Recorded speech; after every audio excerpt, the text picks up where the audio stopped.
Honored to be partners. Can I get a roll call? Board Member Trujillo? Present. Board Member Graham? Present. Vice President Edmiston? Present. President Ovalle? Present. And that brings us to item A3, the Pledge of Allegiance. Justin, if you can lead us.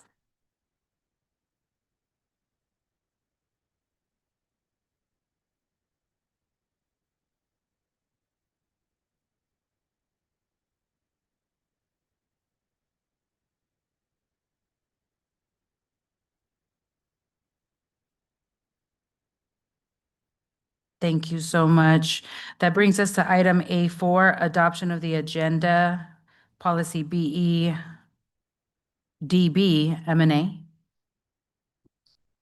Madam President, we recommend that you accept the agenda as it is presented. Thank you. And I motion to approve that. Can I get a roll call? Oh, can I get a second? This is Carmen. I'll second. Board Member Trujillo? Aye. Board Member Graham? Yes. Vice President Edmiston? Yes. President Ovalle? Yes, and with that, we move on to item A5. I move that we approve the governing board minutes for February 19th, 2026, governing board meetings until, was there another date? Was that it? Just approve those ones? Okay, I move that we approve that. Can I get a second? This is Carmen. I'll second. Board Member Trujillo? Aye. Board Member Graham? Yes. Vice President Edmiston? Yes. President Ovalle? Yes. With that, we move forward. It all passes. That moves us to current events, B1. Dr. Gonzalez? Madam President, members of our board, cabinet, and our viewing community, I want to welcome everyone back from our spring break holiday. It's wonderful to be back together again as we go into the fourth and final quarter, not of basketball, but of the end of this school year. I hope everyone had a rejuvenating spring break as we prepare for a very busy, but a very celebratory season for our district. Earlier this week, principals, members of the curriculum and instruction team, our superintendent student advisory team were able to spend a morning at the Helios Decision Theater. I won't say too much about that as I know our representatives are going to share a little bit about that in a moment, but I am really grateful to our partners at the New Teacher Project who helped to make this visit possible, and to all of our staff who are working so hard to help our students show academic gains. As we looked at the data, it was really great to be able to see that we're beginning to close that gap and we're beginning to perform at the level where we were prior to pandemic. This evening, I'm pleased to show our continued growth with our English language learners that we're showing across all of our schools. And so this progress is a direct result of the dedicated work of our educators, their principals, and the focused instructional strategies and supports led by our curriculum and instruction team. We've been implementing new strategies district-wide, and we're starting to see the results of that. Seeing the continued trend reinforces our commitment to ensuring the programs and the curricular support are present so our students continue to thrive. And this evening's science fair is a perfect example of that. We also want to celebrate the incredible success of our Kindergarten for a Day event. It was a joy to welcome so many families and future scholars to our campuses. We got to visit Kenilworth, Lowell's Dual Language Immersion Program, and Magnet Traditional. This is an ongoing part of our community-focused plan to build a sense of belonging from the very beginning of a child's educational journey, and this high level of engagement is part of our continued efforts to increase our enrollment. Be sure to visit our website. We're currently accepting enrollments for 2026, 2027 for preschool through 8th grade. And now I am honored to get to welcome members of our Superintendent Student Advisory Team this evening. Today we have our Student Advisory Retreat, which included students from all of the schools. And today we get to hear the perspectives from our students at Shaw. So at this point, I'm going to turn it over to Declan and Abril. Hello, My name is Declan McGrath. I currently attend Shaw Montessori and I am in 8th grade. I plan to attend Brophy, where I was recently accepted. So far, for me, the biggest highlight of being part of the Superintendent Student Advisory Group has been interacting with my fellow peers in SSAT and hearing their opinions on how to make students feel like they belong in their school. Hello, my name is Aubrey Wright. I currently attend Shaw Montessori and I am in 7th grade. I hope to attend Cesar Chavez High School. So far, for me, the biggest highlight of being part of the Superintendent Student Advisory Group has been learning about how my classmates feel, whether they feel safe, treated kindly, or the opposite. As you know by now, we are members of the Superintendent Student Advisory Team. Our work as a team provides us with leadership opportunities to improve our schools and the school district. On Tuesday, 3 of the Superintendent Student Advisory Team students went with the superintendent, district leaders, and principals to Helios. During this trip, my fellow students and I sat in on a presentation where Helios officials were showcasing 2 different programs used to portray school data, such as test scores and passing percentages. This program also provides ways to compare your school to others who are outperforming yours and gives ways to learn from them. The Superintendent Student Advisory Team had a retreat today. We worked on our action research that will be shared with the governing board in May. We tasted new foods and rated them to see if they would be good as a new breakfast or lunch option. We were able to share our ideas on how to improve school lunches as well.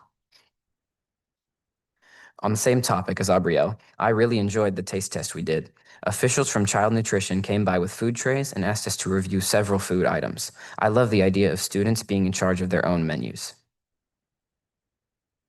Something I learned during the retreat is that a lot of students feel safe and like they belong, but there is a small percent that do not feel this way. That is why we have created the Superintendent Student Advisory Team, to make sure everyone feels like they belong. We are excited to continue sharing our progress with the school board, cabinet, and community at future school board meetings. Thank you. Today was also our very first heat advisory day of 2026. So on that note, please make sure you're taking care of yourselves, stay hydrated, and avoid being outdoors for extended periods of time during these heat advisory days. And thank you to our amazing students. Their perspectives really help us to make a difference. So thank you, and please join me in thanking our student representatives this evening.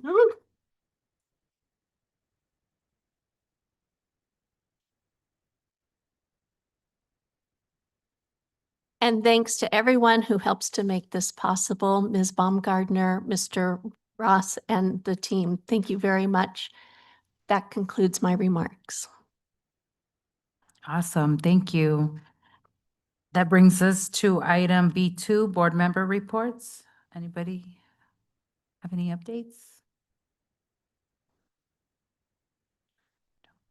Okay, so we're going to move on to item C1, community communications. This is a time for the public to make comments. Do I have to read that? Yes, yeah. Okay, sorry. This is a time for the public to make comments. Members of the board may not discuss any items that are specifically on the agenda. Therefore, pursuant to ARS 38431.01G, actions taken as a result of public comment will be limited to directing staff to study the matter, responding to criticism, or rescheduling the matter for further consideration and decision at a later date. Our first in-person is going to be Angelica Luna, followed by Leilani Diaz.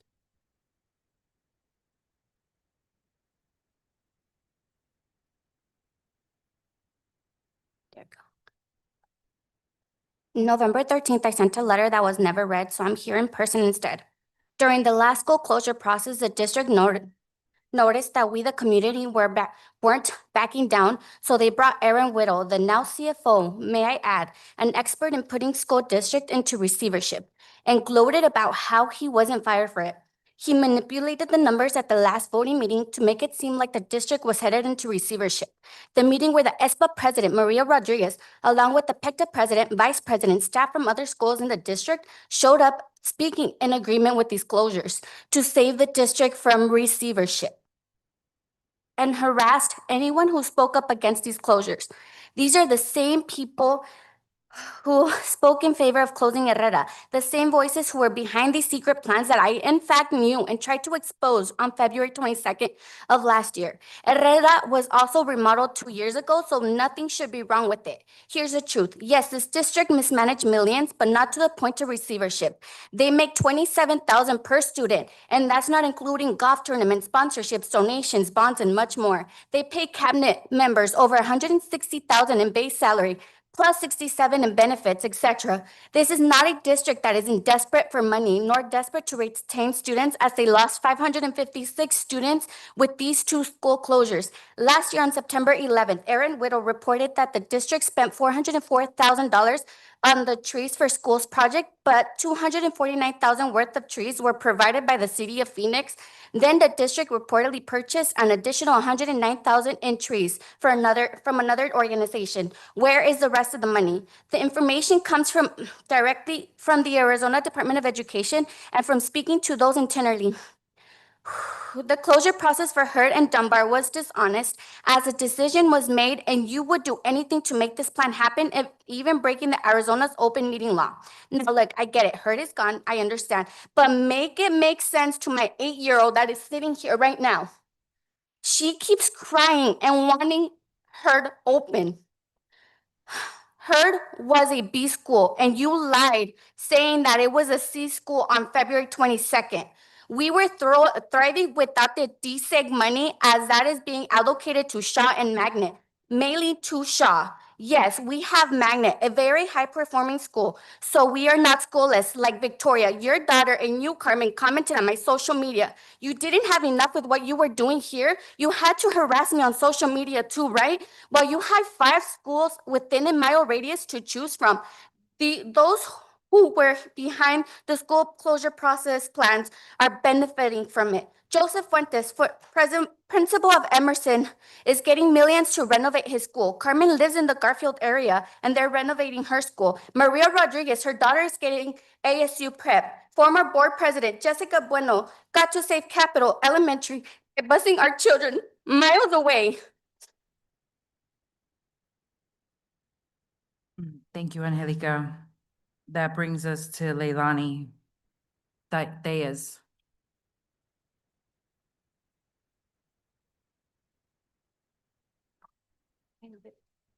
So she doesn't want to go. Is it okay if we give it to Paul, as the whole meeting started early and he wasn't able to sign up? Is that? Sure. Thank you. Okay.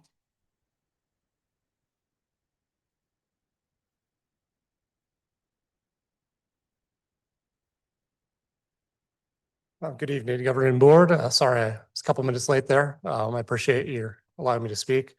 The reason I'm here today is I'm not against necessarily keeping the Fillmore property as a school in the district. I think that it could potentially be a feasible project if planned properly with strategy in mind. My main concern with this rush process is that a year ago, we were told that like there's declining birth rates, unaffordable housing, nothing can be done.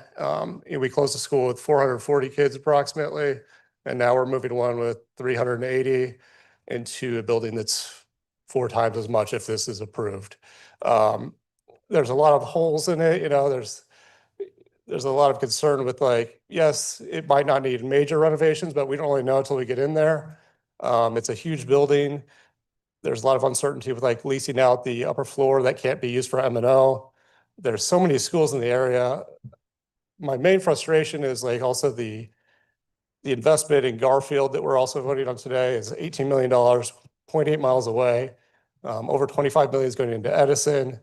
There's 7 schools in this region of the district, so there's a lot of it doesn't really make sense. Maybe there's more of a plan, but the community is not involved.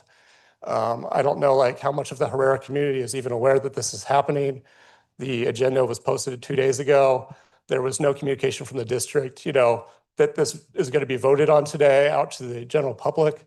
So like maybe they're in favor of it. I can't speak for them. I don't know if there's going to be people here from that community that even knows. I know that some of the students and families got to tour it, but they said 50, and that's including staff. Like how many were surveyed? Like there's a lot of questions. Like we still don't have any data or information on the facilities. We don't know how much the maintenance costs.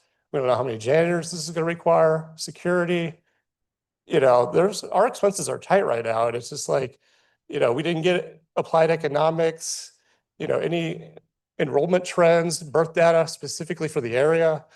There's just so many questions. And, we find out about this a month ago.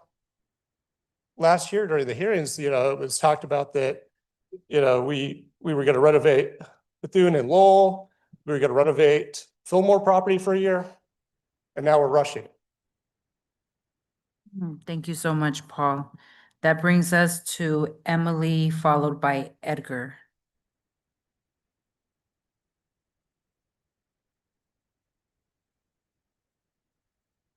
I've been proud to teach at Herrera Elementary for the past 4 years. We have an amazing group of staff, students, and families who participate in all aspects of the school, whether academic, sports, or community events.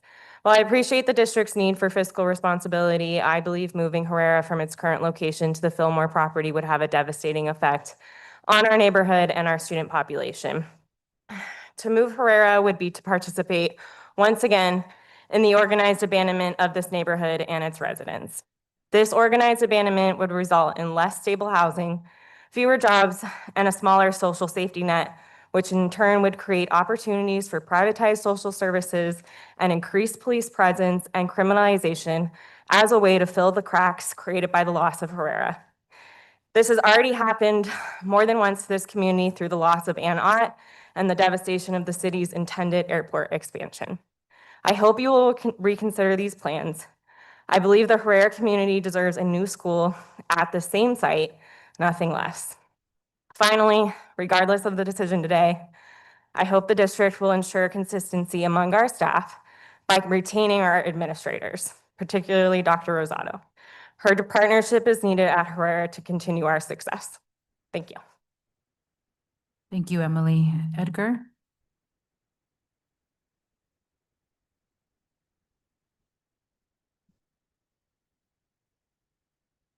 Oh, okay.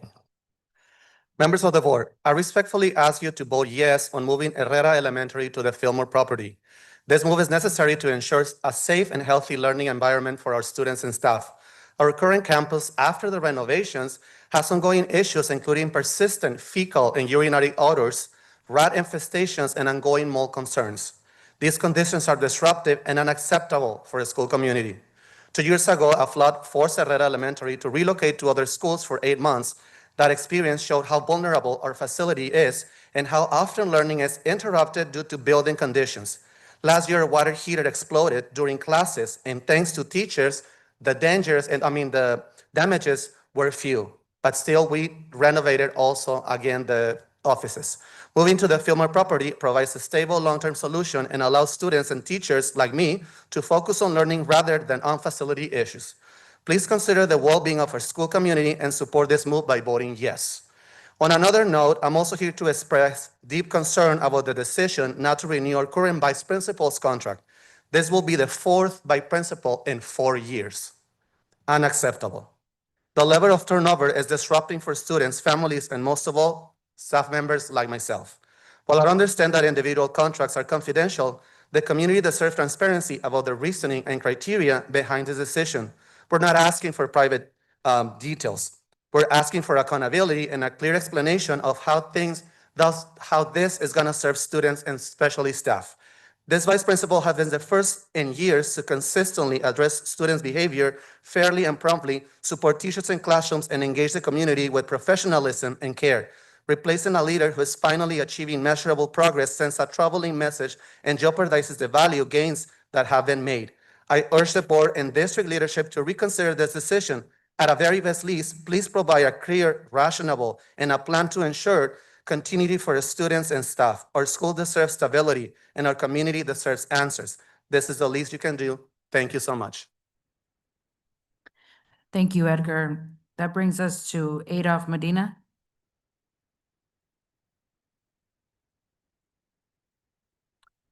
Good evening. I feel a little bit odd because I haven't been involved in with Phoenix Elementary in 11 years since I'm 12 now, since I retired from Herrera. I'm an Anot kid. I grew up in the Anot community, lived there for 43 years, taught at Anot School for 10 years before I went on to Herrera and taught at Herrera. I taught for 31 years in the district. And I'm just opposed not only to the Anot being rebranded to the Central Kitchen. Obviously, I feel odd because I'm not as informed as I thought I was. I just found out yesterday that this was happening by a district employee. So like I said, I'm just not as prepared, and I want to be more involved so I can see what you're exactly going to do, because I think that money could be spent for better uses towards the student programs, student recruitment, rather than to rebrand Anna School as a central kitchen and also as a bus barn. I still agree. I might be old fashioned, but I think kids should go to school in their own neighborhood, just like Herrera. I think kids should stay at Herrera. But that's just me. And like I said, hope to be more involved in the near future. Thank you. Thank you so much, Adolph. Excuse me. That brings us to, I think it says Alicia. Thank you.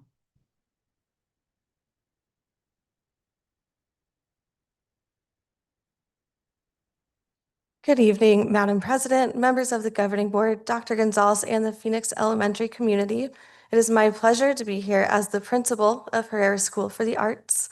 I'm extremely excited to speak with you tonight about our upcoming move to the Fillmore property. This transition isn't just about a change of address. It is a monumental step forward for our students and our vision. This move gives Herrera the literal and metaphorical space to expand our arts programming and become the cultural staple within this community that we have always been destined to be. Transparency and collaboration have been the heartbeat of this process. Before we headed off for spring break, we made it a priority to give opportunities to hear every voice. For parents, we had 3 dedicated meetings to discuss logistics and the why behind the move. For staff, our educators met directly with district cabinet members to ensure our instructional and operational needs are met.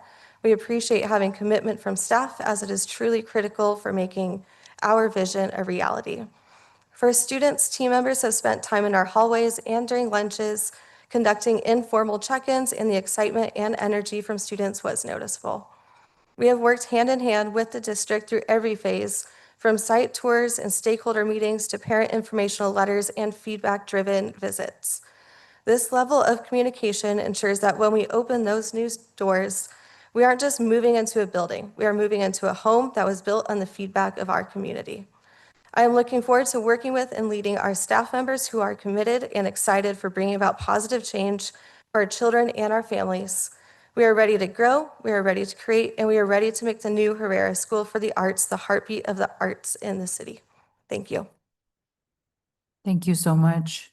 So that brings us to any online comments? We have 15. Okay. Thank you. Our first comment is from Tamika Carthen. My name is Tamika Carthen, and I'm a staff member at Bethune. And I'd like to express my support for maintaining our professional agreement that includes a staff workday following extended breaks such as fall, winter, and spring break. These workdays provide critical time for teachers and staff to prepare instruction, organize materials, and ensure we are ready to fully support students on their first day back. Without this time, many educators experience increased stress and must use personal time to be prepared. This is especially important to me because I am a newlywed. Having a teacher schedule has been a burden on my new husband. There is a lot of home work time that he really doesn't agree with. The breaks and me not working during those long breaks helps me keep balance. I went on a 3-day cruise from Tuesday to Friday and came home and did no work. It was an amazing time with my husband and family, and I didn't take work with me to our destinations or carry in my car. This workday directly impacts the quality of instruction students receive and supports staff well-being. I strongly encourage the district to continue honoring this important part of our agreement.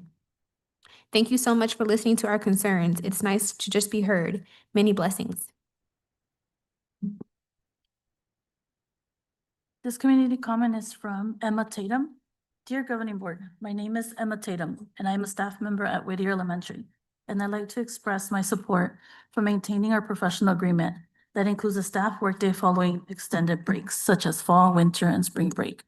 These workdays provide critical time for teachers and staff to prepare instruction, organize materials, and ensure we are ready to fully support students on their first day back. Without this time, many educators experience increased stress and must use personal time to be prepared. This workday directly impacts the quality of instruction students receive and supports staff well-being. I strongly encourage the district to continue honoring this important part of our agreement. Thank you. Best, Emma Tatum.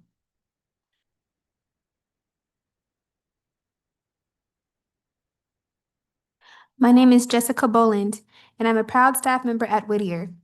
I would like to express my strong support for maintaining our professional agreement that includes a dedicated staff workday following extended breaks such as fall, winter, and spring break.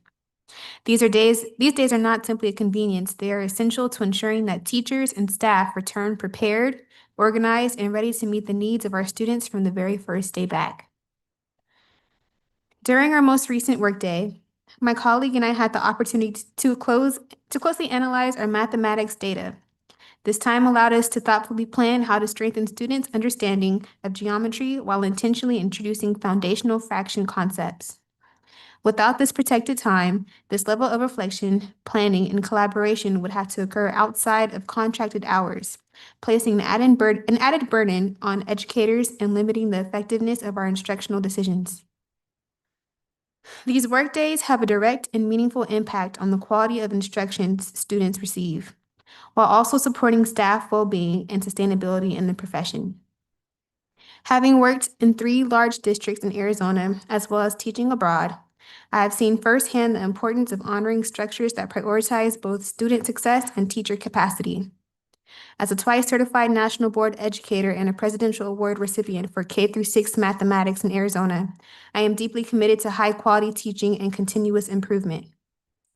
I have chosen Phoenix Elementary as my professional home because of its incredible families, the dedicated and collaborative colleagues I work alongside, and the strong, supportive leadership at my school.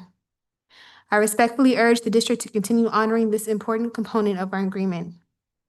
Maintaining these workdays helps attract and retain passionate, skilled educators who are committed to doing what is best for students and families every single day.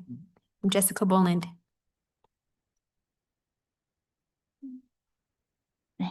This community comment is from Adriana Ramirez. Good afternoon, members of the board in Phoenix One. My name is Adriana Ramirez, and I serve as a family and community engagement specialist at the Herrera School of the Arts. Regarding the potential relocation of Herrera staff and students to a new facility, I want to express my full support for this initiative. Having worked at Herrera for the past 17 years, I have grown deeply attached to our current building. However, I recognize that it is ultimately just a structure. What truly defines our school is the community we have built together. As long as we remain united teachers, students, staff, and families, we will thrive wherever we go. Change can be a positive force, and I believe this move marks the beginning of an exciting new chapter for the Herrera School for the Fine Arts. Thank you for your time and for your dedication to the future of our students and staff. I look forward to supporting our community through this transition. Best regards, Adriana Ramirez. Our next comment is from Allison Golick. Good evening, Phoenix Elementary Governing Board. I want to start by saying that I love this district, and I deeply value the teachers, staff, and school leaders who show up for our students every day. This comes from a place of care and commitment to this community. I am writing because the direction of this district is raising serious concerns about transparency, long-term planning, and fairness in how resources are being distributed. Right now, we are seeing a pattern of concentrated investment on the east side of the district, while west side schools continue to go without basic resources. Schools like Magnet Traditional still do not have a gymnasium, while significant investments are being made elsewhere. I support investing in our schools, but that investment needs to reach every school and every student. These differences are not just about buildings. They are showing up in outcomes. We have students at some schools performing much higher on key academic measures, while other schools in the same district have concerningly low proficiency rates. These are real differences in opportunity. Within district, variation of this magnitude is not random, it is a signal. We are also hearing from educators. Teachers and staff at some schools feel supported, while others do not. That matters because when educators are not supported, students feel it too. At the same time, the district is proposing to close Herrera, a recently remodeled school with a state-of-art performing arts center, and moves those students to Fillmore. This will result in 5 schools within about a 1-mile radius, all already facing declining enrollment. So what is the plan? Is the goal to combine these schools into one? If so, how does that align with the $18 million investment at Garfield? And what are the long-term plans for Edison and Garfield, or are those decisions already being made without the public? There is a growing concern in the community that some people know the plan, and the public does not. Families are being asked to trust decisions that are not being fully explained. The differences between schools are also becoming harder to ignore. At one school, students cannot have a full robotics club because it is considered too expensive. At another, there are enrichment programs like karate and cooking within a school that is selective in its enrollment. Why do some students get access to opportunity while others are told there is not enough? Public schools are meant to serve all children.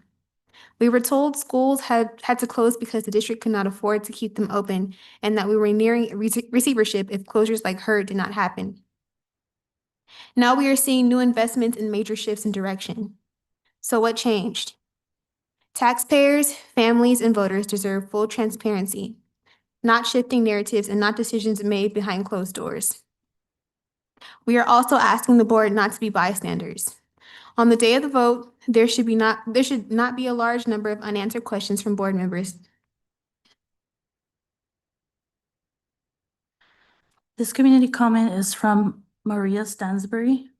Good evening, my name is Maria Stansbury.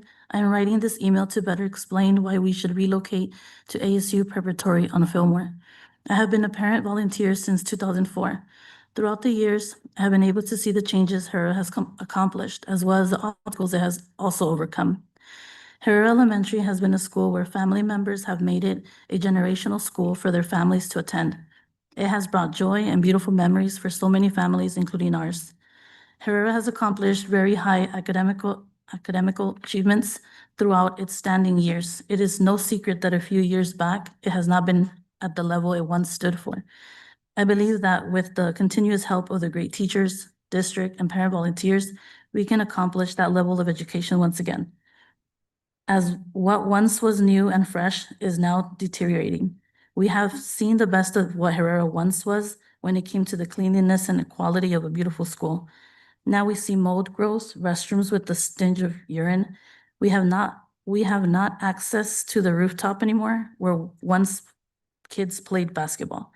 Allergies have been on the rise since 2021 when the plumbing ruptured. I believe that relocating to Fillmore location would bring a fresh start to staff, students, and parents. It would motivate the students to see that a new start is and can be a good thing. The space that would be available for everyone would be nice to have. The auditorium would help the students to feel important and show their parents their hard work in a beautiful large stage. As a parent, I am grateful to be able to witness after-school programs once again. The space would be perfect for those after-school programs that 21st Century offers now. When I attend Phoenix Preparatory Academy, what is now ASU Prep, we had carpentry, ceramics, etc. Junior high would benefit from those classes. Those classes were and are designed for classes of that sort. It would help the students and get them ready for high school. Thank you for listening to my opinions. I hope that it makes a difference in deciding the relocation of Herrera Elementary. May your decision be fair and clear, so may we all understand and accept what is to come. Maria Stansbury. Our next comment is from Elisa Aquino. Dear members of the school board, I am writing to formally express my deep concerns regarding the leadership and professional conduct of the current principal at Herrera.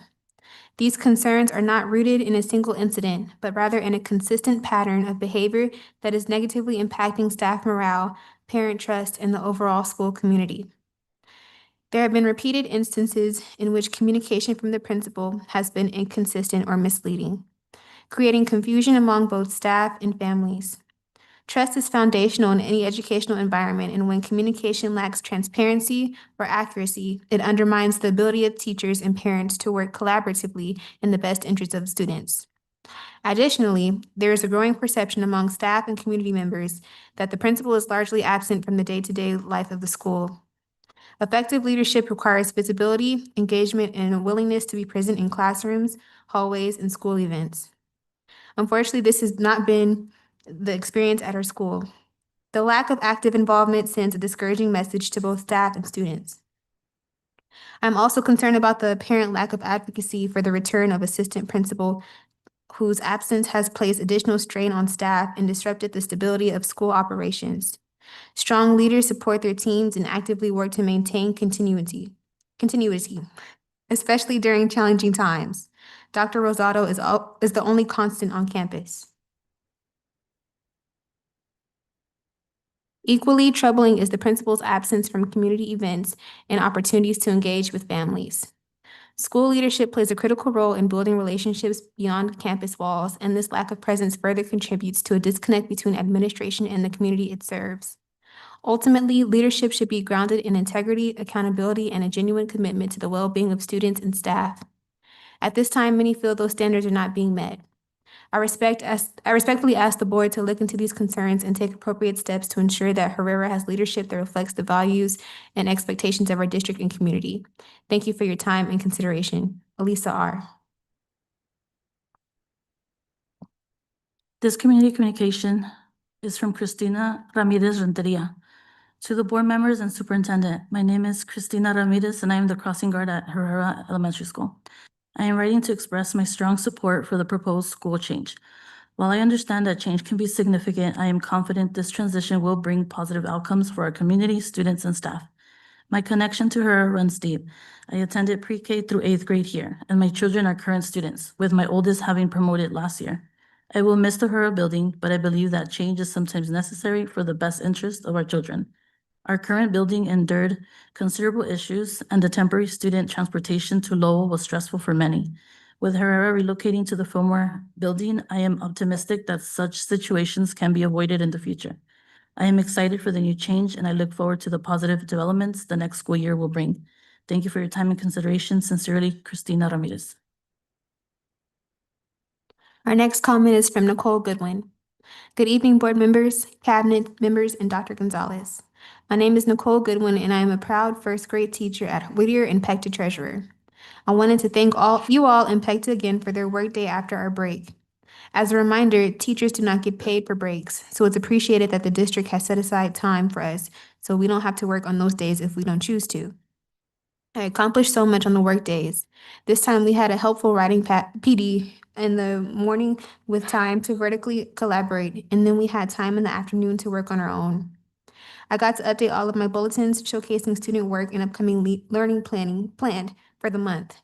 I lesson planned and collaborated with my teammate. I cleaned up the piles that accumulate on my desk all quarter and made copies for the week. On Tuesday, when the students returned, my room and I were refreshed and ready to greet our students. I know one teacher in my school had an IEP meeting that lasted almost 2 hours on the workday. If she had that meeting on a school day instead, that would have been 2 hours of learning lost for her students, while someone covered her class. On the PECTA surveys we send out to our staff, the most requested resource after money is time. We know that the more time we can spend focused on our students, the more impacts we can have on their learning. This community communication is from Lexus Dunn. Good evening, members of the board. My name is Lexus Dunn, and I am a K-2 self-contained teacher at Herrera Elementary within the Phoenix Elementary School District. I would like to take a moment to express my sincere gratitude and deep appreciation for Dr. Rosado and the impact she has had on me during my first year at Herrera and within the district as a whole. From the beginning, Dr. Rosado has been more than supportive. She has been genuinely caring, consistently checking in, and always making herself available. Whether it has been for me personally, my students, or my colleagues, she has continuously shown up and followed through. Her leadership is not only dependable, but compassionate, and it makes a meaningful difference in our day-to-day work. It would be incredibly upsetting and heartbreaking to see her not return. She plays a vital role in setting a positive, welcoming, and supportive climate on our campus. What stands out most is that her actions are not isolated. They are extended to everyone. She goes above and beyond for the entire school community, creating an environment where staff feel valued and students are set up for success. I have been teaching for 5 years, and the upcoming school year will be my 6th. One of the challenges I've faced in the past has been a lack of administrative support. However, from day one at Herrera, I have never once felt that absence. Dr. Rosado has provided the kind of leadership that educators need to thrive, and it has made a lasting impression on me. She is more than capable, more than qualified, and truly one of the best administrators I have had the privilege to work under. I am deeply grateful for her leadership and the positive influence she brings to our school. Thank you for your time and consideration. Best, Lexus Dunn. Our next comment is from April Pettit. Dear Governing Board members, my name is April Pettit, proud PECTA president, and I am writing to express my appreciation for the inclusion of the staff workday following extended breaks in our professional agreement. This is, without a doubt, one of the most universally appreciated outcomes of our work with PECTA. Each time we have that Monday to prepare, I consistently hear from teachers, instructional assistants, office staff, and custodians about how valuable that time is. It has a meaningful impact on morale and helps ensure that we are fully prepared to support students when they return. In conversations with other association presidents across Arizona, I often share how strong our working relationships are between PECTA, ESPA, and the district. That level of collaboration is not something all districts can say, and it speaks volumes about our shared commitment to create the best possible working and learning environment for both staff and students. This simple workday is a powerful example of how we achieve that goal. I would like to thank the board for approving our professional agreement for 2026 and 2027. The meet and confer process is not always easy, but with the continued support of district leadership, especially Dr. Bowman, it has become a process we approach with confidence rather than concern. Provisions like the longevity stipend for veteran staff and the decision to forego formal observations for teachers with 5 or more years of highly effective teaching send a clear message that employees are valued and appreciated. Thank you for your continued support and for recognizing the importance of investing in staff. Sincerely, April Pettit. This community communication is from Ana Alvarado Aguirre. Ana Alvarado, staff member. Good evening, members of the board. My name is Ana Alvarado, and I am the EL interventionist at Herrera School for the Arts. I am speaking tonight to share my enthusiasm for the proposed relocation to the Fillmore property. As an educator, my primary focus is always on providing an environment where our students' creativity can flourish. The Herrera community is special, and the prospect of transitioning our arts integrated curriculum to a space that offers new possibilities for growth is incredibly exciting. I believe this move represents a forward-looking step for our school. It allows us to maintain our high standards of excellence while providing our students with the physical environment they need to thrive. I am eager to see how this new chapter will inspire our young artists and performers. Thank you for your time and for your dedication to our students' success. Our next comment is from Gerardo Romo. To whom it may concern, my name is Gerardo Romo, and I am a first grade teacher at Herrera School. I'm proud to share my full support and genuine excitement for our transition to ASU Prep. I truly believe that change creates growth opportunities. This move is more than location change. It's an opportunity to rethink what's possible for our school community. Most importantly, it opens new doors for our students by giving them a fresh environment, stronger learning experiences, and more opportunities to grow both academically and personally. As an educator, I feel inspired by what this transition can mean for our students' futures. I welcome this change with optimism and excitement, and I'm confident it marks the beginning of a stronger, more vibrant chapter for Herrera, one that will positively impact every student we serve. Sincerely, Gerardo Romo. This community communication is from Helena Salos. Good afternoon. I am unable to attend this evening's board meeting. Could you please read the statement aloud? Thank you for your time and consideration. Thank you to the governing board members for your service and to the Phoenix Elementary community and for the opportunity to speak tonight. I am here to share a concern regarding Herrera Elementary. for the 2026-2027 school year. Staff have been informed that Dr. Alicia Rosado is being offered a district-level position instead of continuing her role at Herrera. As a member of the junior high team, I can say with confidence that Herrera needs Dr. Rosado on campus. She is an administrator who consistently supports teachers and responds quickly, whether in person, through Teams, or by phone, when situations arise. More importantly, she has built strong trust with both staff and students. Recently, during a serious incident, students chose to share critical information with her, demonstrating the level of trust and safety she provides. At the same time, she holds students accountable in a fair and consistent way. As we prepare to transition to Fillmore campus, students and staff will be facing significant change. This is exactly when stability and leadership matters most. Removing Dr. Rosado would disrupt that stability and be a disservice to the Herrera community. I respectfully urge the board to consider the impact of this decision and support keeping Dr. Rosado at Herrera with an administrative salary commensurate to her experience, education, and qualifications. Thank you for your time. Our last comment is from Morgan Godel. Good evening, members of the governing board. My name is Morgan Godel, and I am a teacher at Herrera School for the Arts. I am writing to ask you to reconsider the decision not to renew the contract for our IEIS, Dr. Alicia Rosado. To our school community, this decision is hard to understand and deeply concerning. Dr. Rosado has a real impact on our campus, especially with students who struggle the most. She does not give up on them. She builds trust, de-escalates difficult situations, and helps students make better choices over time. Students feel safe with her, and they know she understands them. That consistency and trust makes a difference in how they show up and succeed at school. Our students know she truly cares about them. They trust her and feel seen by her. Also, at a school that is 98% minority, representation matters. Our students of color deserve to see themselves in the people leading them. It creates a sense of belonging that supports their success. Dr. Rosado works to create that sense of belonging every day by ensuring students feel valued, respected, and included, and by fostering a strong community among staff members. She makes people feel like a part of something meaningful. I find it genuinely hard to understand how someone who consistently demonstrates the values the district has been promoting all year would not be retained. On a personal level, Dr. Rosado has made a huge difference for me as a teacher. I know she has my back, and she is always willing to step in and help. As someone in my first few years of teaching, that kind of support matters more than I can fully express. Supportive administration is one of the biggest factors in whether new teachers stay in this profession, and I feel incredibly lucky to have had her as my IEIS for the past 2 years. It is hard to understand why the district would choose to break apart a strong, supportive community like the one she has helped build. Many of us are also concerned because it does not feel like an isolated situation. We've noticed changes in staffing that are difficult to fully understand from our perspective, particularly when highly qualified, experienced educators leave while others take on expanded roles. This has been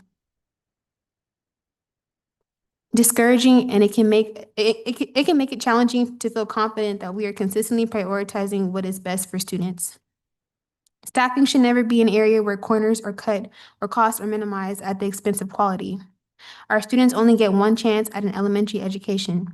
The people we choose to hire and retain have a lasting impact on their lives, and they deserve the strongest possible team.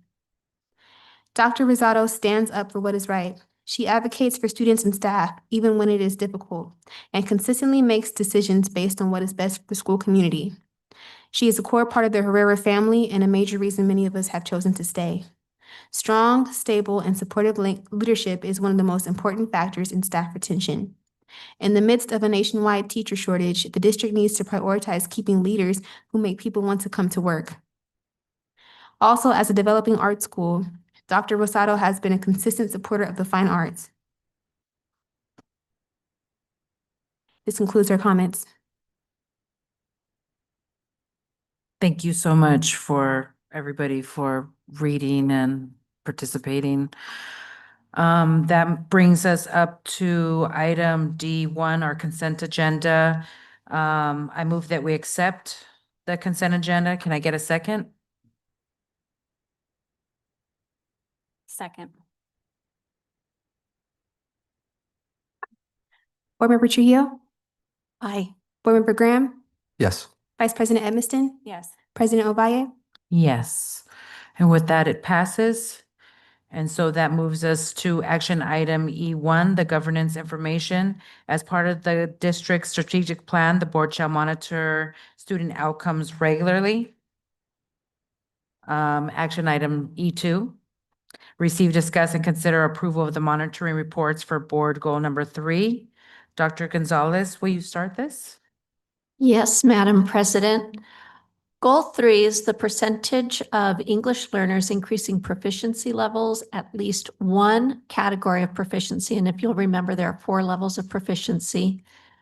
We expect that our students will increase at least one level of proficiency as measured by the AZELA, which is the State Assessment of English Language Learning, increasing from 32% on August of 2023 to 50% by August of 2028.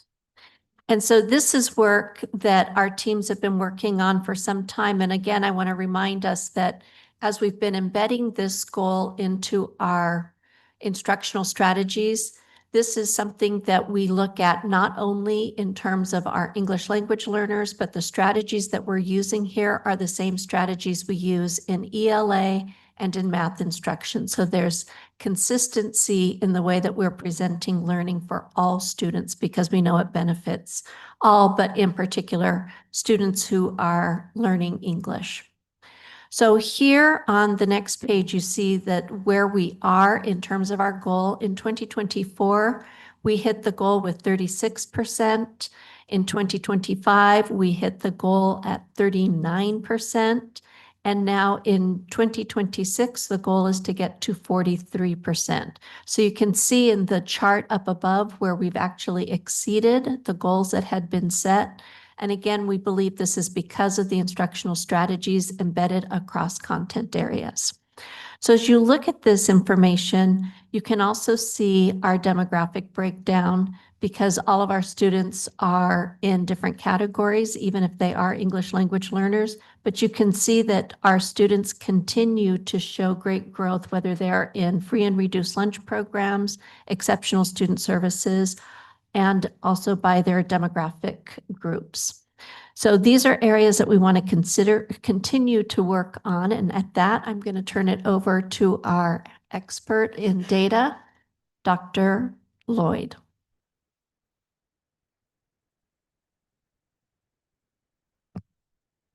Thank you, Dr. Gonzalez, President Ovalle, members of the board and community. Grateful to be here tonight to help share some of the results. We go to the next slide. So we have 2 interims that we're going to present related to this goal. The first interim 3.1, is looking at how we are doing with improving our reading for students who receive English language services in grades K through 8. All of these students take district benchmarks. And so what we've done is we've used those benchmarks to look and see, are they improving a proficiency level on their benchmark? For our K3 students, that's using our Ames Web Plus data that we have from our early literacy screener. For our 4-8 students, that comes from iReady. Both of these measures are broad measures of reading, and they include many items in the case of iReady, over 60 questions related to different domains of reading. And so this is a pretty broad measurement of whether or not students are improving in their reading. You can see in our data that we have had some ups and downs in terms of how we do with improving from winter to fall versus fall to winter. Now, winter to fall, something to note about that is oftentimes there can be changes in our student population that we have because we don't always get the same students back in the fall that we had in the prior winter. Also, students reclassify, meaning they test as proficient on AZELA, so we may not have them receiving services and they're no longer categorized as an English learner when they're assessed again in the current school year. Taking that into account, so we declined from our winter to fall, as well as we declined from the previous fall to winter. In this case, we were trying to hit a 31% target, and we were at 28%. When you look at the breakdown by group, you can see that we did not meet for any of the groups. We got close for several. That's why they're yellow, except we did meet for our Asian students, who 41% were able to improve a reading proficiency level.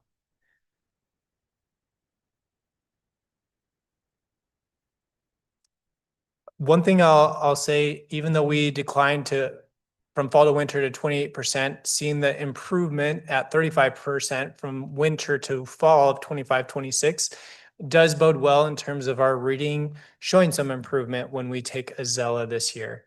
And this, again, is a broader measure. So we do hope that with the improvements that we're seeing, that we will be able to have some growth when we look at our overall Azella placement, as well as when we look specifically at reading on the Azella. So we can go to the next slide. This is the same interim goal 3.1. Now we're looking at how our specific schools fared. We can see that Garfield, Herrera, Magnet, and Shaw, those are the green that you see there, they met the targets. And those targets are 2-year targets based on what was set when we made this goal in 23-24. And so you're seeing what's happened from fall to winter for the last 2 years, and this year is the 4th column with the colors, so you can see how they did. Some of our schools didn't make as much progress, and that's why they're in the red. And then we had a couple others, Capital and Edison, that were close to their target but did not meet. So go ahead to the next slide. And again, I just want, sorry to interrupt, Dr. Lloyd. You had indicated Whittier, but Whittier was under the sample size. I think you were looking at, I'm sorry, Shaw. I think you were looking at Whittier. Oh, yeah, sorry. If I said Shaw, I meant Whittier. Thank you. And interim goal 3.2. So this goal is related to our writing. And in this case, the measure that we had is a district Azella interim writing assessment. This is a much narrower assessment, and we actually only use one extended writing prompt to measure their improvement, because that's what's typically used on the Azella. So we're trying to align it as much as possible to what they're going to see in an Azella writing assessment. In this case, we did meet our target for the 2-year goal of being more than 25%. We were at 29%. And that also surpasses last year's. When you look at August to January, that 3rd bullet point, we were at 25% last year at this time. So we've surpassed last year's, and we've met our target for this year. We also met for all groups. If you look at the groups, and I realize I forgot to color code those, so they should all be green except for our ESS group. That group was slightly below their target of 25% that we had set. And just to give you maybe a little bit more information about who improved or where we saw the improvement, a lot of the improvement were our students who last year on the Azella tested at the intermediate or at the basic level. So the students that already have at least some language skills, we're doing a better job building their writing, which makes sense because most often the interpretive skills of listening and also the productive skill of speaking come before reading and writing, which take more explicit instruction to build some of those skills and more time generally to build some of those skills. So I just wanted to share that so you understand a little bit more about who is growing in that group, because it's a large group of students that we have K-8. The other thing that I noticed when looking at this assessment, just a similar pattern that happens with our Azella. So something to know about Azella is it changes from year to year depending on what grade you're in. So in kindergarten, everyone's always tested on listening, reading, speaking, and writing, but the way that they're asked to perform and the types of tasks that they're asked to complete will change. So kindergarten has different tasks than first grade. Second and third have the same tests for 2 years, 3rd through 5th have the same test, and 6th through 8th have the same test. And Mary Lou, you can, or Ms. Gonzalez can correct me if I misspoke on that. So we noticed that when students move into a new, what's called a new stage of the test, where the tasks change and the instructions change, usually we see fewer students at that grade level who are able to improve. And so that's something that we've noticed and something that we will work on, right? It requires us to understand and help students understand the change, what the task is now, and how they can be successful, what those criteria are for them to show their English in the way that they're being asked to show that on the assessment. And if we can go to the next slide. So this slide shows the breakdown for our writing, but now by school again. You can see most schools were able to meet or come close to meeting that 25% mark, and several far exceeded that at Magnet and Herrera and Whittier. They all had over 30%, over a third of their students who improved their writing.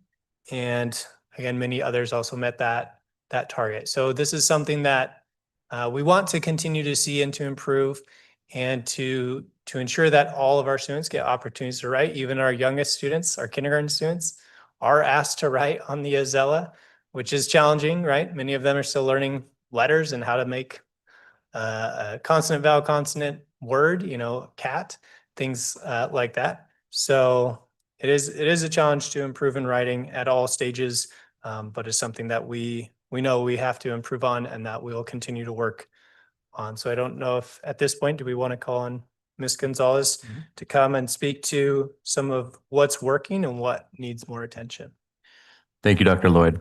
And as Ms. Gonzalez steps on up, when we talk about what's working and what are the things that we need to improve on, again, just to remind the board, this is something that we take very seriously. We spend a lot of time analyzing this data amongst the CNI team, talking to the principals that are doing the right work and getting their opinions as to what are the things that are working so that we can learn from our very best.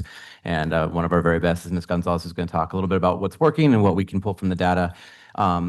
Again, to remind the board, we have our focus on belonging, coherence, and clarity, right? When you hear us talking a lot about belonging, coherence, and clarity, this is one of the great outstanding examples of that coherence, of how different departments are working together around similar instructional strategies to really support not only our emerging bilingual students, but also all of the students that are being supported by this. So that being said. Good evening, Governing Board President, board members, cabinet, and our community. It is a pleasure to be up here and speak to this goal and our interims, because a lot of work goes behind Azella. We just completed Azella 40 days and we'll get back our results, and we're ready to celebrate a lot of that growth that our students have worked hard on, and also our educators. So what is working? So we have to critically, as a team, we sit down and critically reflect. We hear our results. What is working? Where are areas of opportunities for gains that we have to make pivot to address? So what we find that this year we've seen, this year we went through a centralized approach for our EL interventionists at schools based specifically on the EL need and what is working. Sorry, this is what happens when I read off of notes.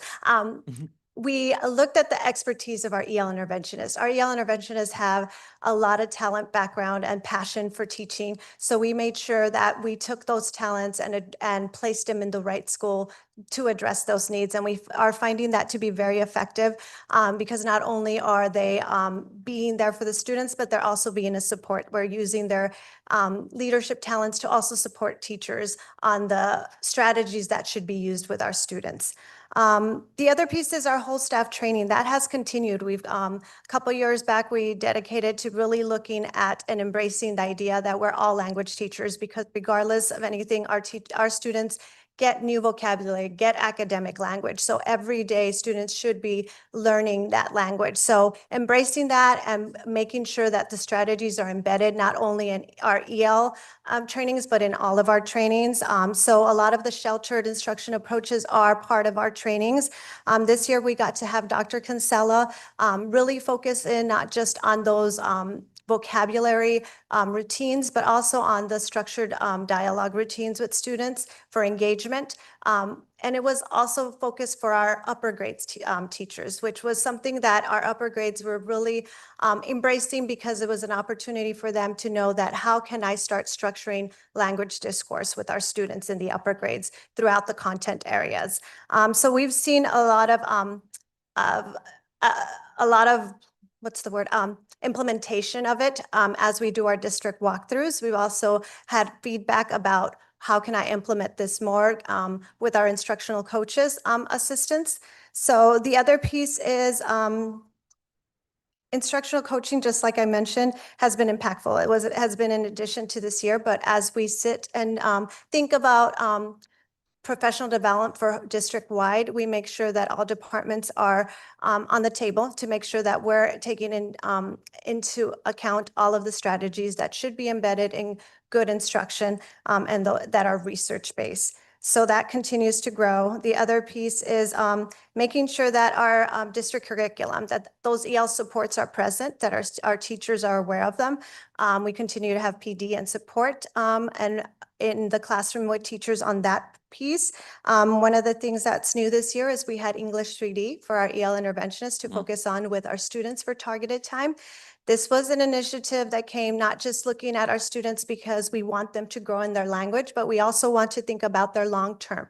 When they leave us, we want them to be prepared with language. And if they don't leave us with being proficient, what is a program that is going to help them when they leave to high school? We know that Phoenix uses English 3D, so that is something that bridges that instruction. We actually had their EL lead at North High come over before spring break and meet with our EL interventionists just to let them know, to let us know, this is how we use the program, this is how we could bridge it. And the importance of really implementing those routines, because those routines that our EL interventionists or even some of our middle school teachers now are implementing with our students are going to be used in the high school with that program. So the more familiar they are with them, the less students feel confused about their learning. They're ready to continue their language learning to become proficient. The pieces that we recognize that are opportunities for us to grow is just continuing that support so that we can deliver targeted instruction. We have integrated instruction, which is where all students are together. Our ELs are mixed in with our mainstream students. That's why we really focus on making sure all of our teachers are prepared with those strategies that make that learning approachable for our students, accessible. We also have targeted time. We know that we need to spend more time on that PD time because our EL interventionists work on that with our students, but we also have teachers that also have targeted time, and how can they best use those that time to ensure that there's language growth in all 4 domains, not just in speaking, but also in listening, writing, like Dr. Lloyd mentioned, but also in reading, which is 2 of our interims that we had tonight. Sorry. The other piece that you kind of talked about was the explicit writing practices. We do have students that are writing, right? But we also have to now consider what is the quality of their writing? Is it measuring up to what is expected? And how can we ensure that it gets there? So really focusing on not just teaching, but making our students be reflective of their own writing. How do we get them to understand what the rubrics are asking, and how do they perform to that level? We talked about maximizing our resources. The other piece is also connecting the skills to comprehension. Throughout our data talks, we've noticed our students in the upper grades still need that reading foundation. So ensuring that those reading foundations are still addressed for our students, but not just in isolation, taking that to fluency and comprehension and addressing them in that manner as well. The other piece is continuing data-driven coaching. We have strong CTMs across the district where those conversations are happening. We are looking at students by name and looking at their performance. And I could tell you that our teachers and our EL interventionists have aspirations for those students, and they know what they're capable of, and they speak to that, and they want to know what is it that needs to come next for those students, so they're performing. So I don't know if you want to speak a little bit more about the data-driven, but that is one of those pieces where Looking at the interims has been helpful. This is our third year that we developed Azella interims, knowing that this is not something that is provided by the state, but we recognize that we needed to have measurements to ensure that our students are going to be ready when Azella comes around. I'm going to add something really quickly. At our visit to Helios Decision Theater, we were able to see how our students do when they go to the high schools. And one of the things that we were shown is that almost half of our students don't get put into an English 1 class when they start high school. They're put into what's called a fundamental class. And that fundamental class is automatically keeping them off track for being ready for college because it puts them behind a year. So what Ms. Gonzalez and Dr. Lloyd are talking about in terms of helping our students as they go through this process to become more self-reflective and aware of the targets that they need to hit so that they can perform well on an Azella assessment or to get that level of proficiency for EL that we want them to have going into high school, that will automatically allow them into that English 1 course so they aren't starting their freshman year off track. So this is a really important indicator for us, and it's a really important area for us to continue to focus so that more of our students are on track when they get to the high schools.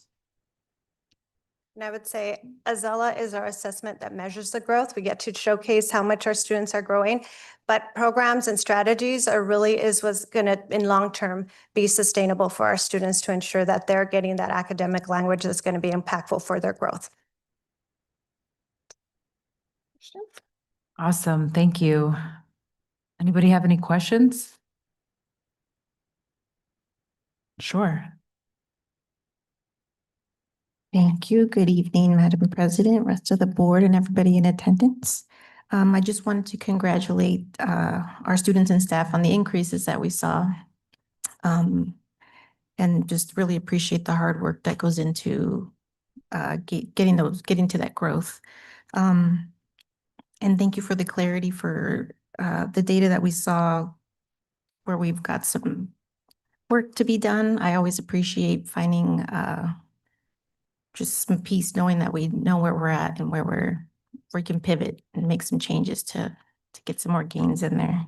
And I really appreciate the high school readiness comment. So thank you, Dr. Gonzalez.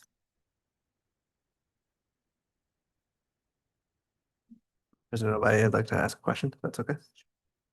I guess I'll start with my what's becoming my refrain. I really appreciate certainly all the work and the focus on achieving wherever we've been able to. But I guess I view it as like our most important, clearly, goal as a board is achievement. And so sort of working backwards from something like the high school readiness is, I know it is for everyone. That's a challenging hill to be working backwards from. And so just with an eye toward where we can go find those gains, I appreciate the focus on like where maybe the deficiencies are, or where we can commit more focus.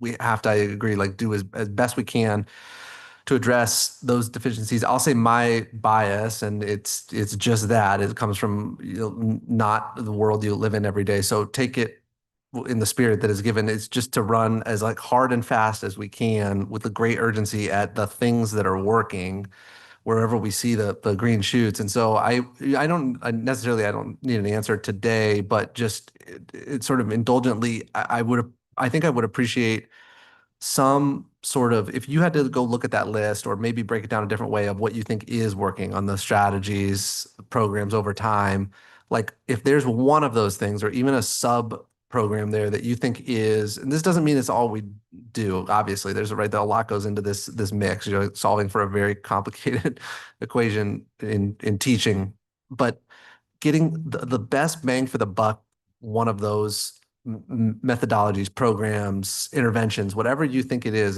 however big or small. I think that exercise, again, selfishly for me, it would be very helpful to orient around that. But I just also want to, like, as best I can, kind of encourage the thinking of like running hard and fast at whatever, whether it's a happy accident or totally on purpose, is working. And over time, aligning resources ideally to those things, whether it's moving things around or, as I've said before, again, my bias is that I'm concerned sometimes about expenditures, I guess, per se, but if we need new resources, I want to make sure rather than like what feels like sometimes on the operations side, looking at things in a vacuum, that we're doing the best to support you on those places where we are seeing green shoots. Because certainly I think through your efforts, we have those things. And if it's whether it's interventionists, et cetera, I don't have a perfect answer about that. I have I guess my instincts, but nothing more. And so I think I would appreciate that. And again, don't need that today, but maybe for purposes of a future update or a meeting, potentially after we get the new Azella results, might be the most appropriate time to do that. But I appreciate that. We can definitely provide that in a board update, but I will say, based on the research that we've been doing as we've been implementing these programs, we have seen a direct correlation between the use of our EL interventionists and training our teachers, regardless of whether training all of our teachers on good EL strategies. Mrs. Gonzalez and the EL interventionists Ms. Gonzalez developed an SEI course that teachers can take online, and we can go back and track those teachers who are taking those courses. And then when we're going in and doing walkthroughs and seeing those teachers regularly using those strategies, those are the teachers that are getting the best results. So we know that that's a labor intensive. And you heard today how important it is for teachers to have time to be able to have time to prepare for their classrooms. That's one thing added on to that, but that's an area that we can definitely point to say that's making a direct difference in the number of students that are showing success.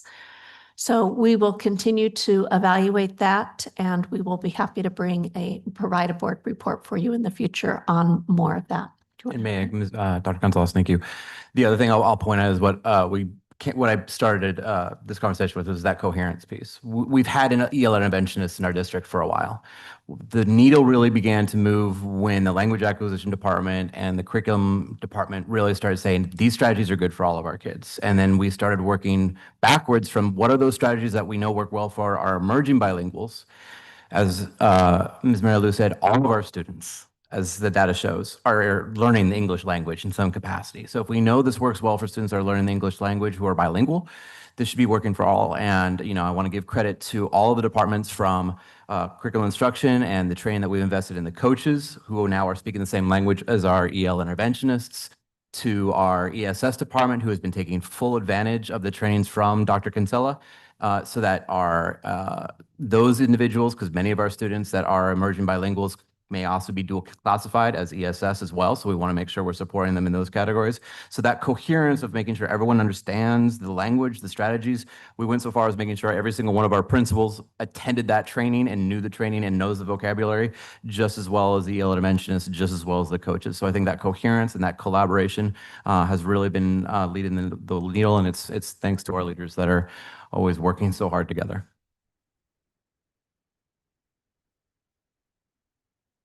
Any other questions? All right, I move we approve the monitoring reports for board goal number 3. Can I get a second? So moved. Second. Board Member Trujillo? Aye. Board Member Graham? Yes. Vice President Edmiston? Yes. President Ovalle? Yes, and with that, it passes. That moves us to action item E3. Receive, discuss, and consider approval for monitoring report for Superintendent Guardrail number 2. Dr. Gonzalez? Yes, this is me with some help from my friends. Superintendent Guardrail number 2 is that the superintendent shall not allow the district to operate without a human organizational customer service plan to foster trust and collaboration. And so we'll look at what those interim guardrails are that we're using to measure success in this. Interim guardrail 2.1 is that by May of 2026, we will continue training and support for front office staff to enhance a culture of customer care and systems efficiency, decreasing the errors in enrollment and attendance audit errors annually, beginning in 2025-2026 by 5%. from the baseline that was established in 24-25 of 60%. Interim Guardrail 2.2 is enhancing the culture of customer care and systems efficiency, creating a positive establishing a culture of customer care, ensuring an 81% satisfaction rate with all staff interactions in 23-24 to 85% or higher, as measured by quarterly surveys of families, staff, and community partners, and instant feedback checks in front offices by 2026. And then in 2026, for interim guardrail 2.3, is developing more training for family and community engagement specialists. We've seen how important understanding those literacy components are for our people working in classrooms. Having our FACEs, our family and community engagement specialists, share that information with families, we know is another important aspect of helping to make sure that students are adequately prepared for high school and beyond.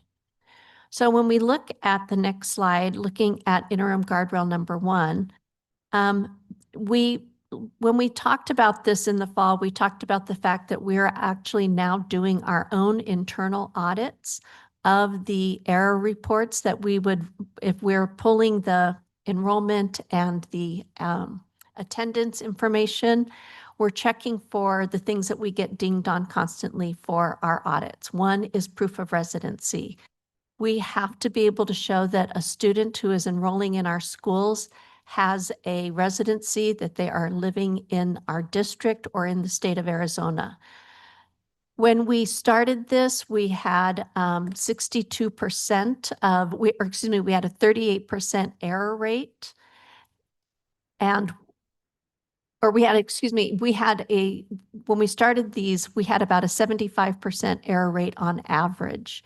And so in our internal auditing, we started at the beginning of the year, we started with about a 62% district-wide that had to be corrected, changing our error rate to 38% in terms of proof of residency, which is a decrease by 37%.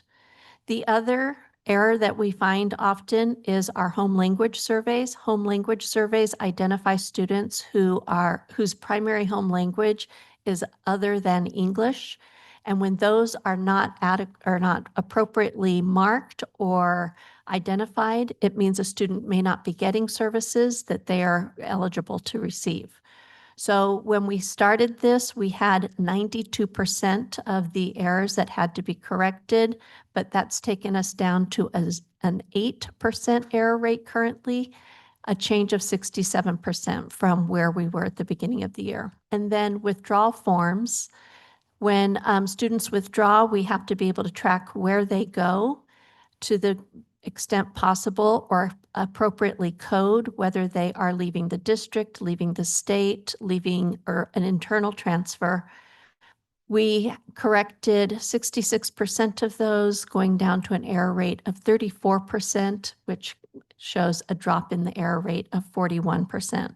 So the internal audit system is definitely helping. It's a lot of work for our MIS team because they're the people who are pulling and auditing these. What they do is they pull them and then they give a report back to front office staff with the notes of how to correct it, and then they follow back up to make sure that these are corrected.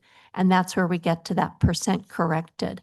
But you can see in some cases we had a very high rate of errors that had to be corrected, but the good news is that our error rate is dropping well below what we had established as our goal. So we also want to point out the proof of residency. These are the schools that showed the greatest gains: Edison, Garfield, Lowell, Kenilworth, and Magnet. The bold schools, Garfield, Lowell, and Magnet, had 80% or higher corrected. When we look at home language surveys, Bethune, Capital, Edison, Emerson, Kenilworth, Lowell, Magnet, Shaw, and Whittier all showed improvements. That shows for that 92% corrected rate. But Capital, Edison, Emerson, and Kenilworth and Magnet had the highest rates. And then with withdrawal forms, we had Capital, Edison, Emerson, Garfield, Lowell, and Magnet. and Edison, Emerson, and Lowell had the highest rates in that. And this is important because those audit errors are costly to the district and in some cases result in us having to return funds back to ADE, so, or not being reimbursed fully for the funds that we've spent. So in interim guardrail 2.2, this is our customer care satisfaction surveys. And so as we reported in the fall, we started doing quarterly surveys administered at reporting periods to families. And we also have QR codes in the front offices. These data are reviewed on a monthly basis. The quarterly surveys obviously are reported on an quarterly basis. And we make sure that our families are knowledgeable about these surveys and that they can complete these. But basically they're asking, how would you rate your interactions with the school? Tell us why you rated it that way. That's open-ended and optional. How would you rate your interactions with the district? That's also, and then tell us why. That's also open-ended. And then what ideas or suggestions do you have? So when we look at the next page, we're going to see the quarterly surveys. In quarter one, our all schools quarterly survey average was 8.69 on a scale of 1 to 10. District office was 7.5. In quarter two, these are shaded yellow like we do with our student reporting. That means we're making gains, but we didn't hit our goal or we're not where we want to be. 8.29 for the all schools average and then 7.12 for district average. Herrera started quarter one with a rating of 4.5. That's marked red because that's an area of concern. After looking at the feedback and the data, the principal at Herrera actually sat down with the office staff and worked on developing a plan with them. And you can see in quarter two, that rating went up to 7.24.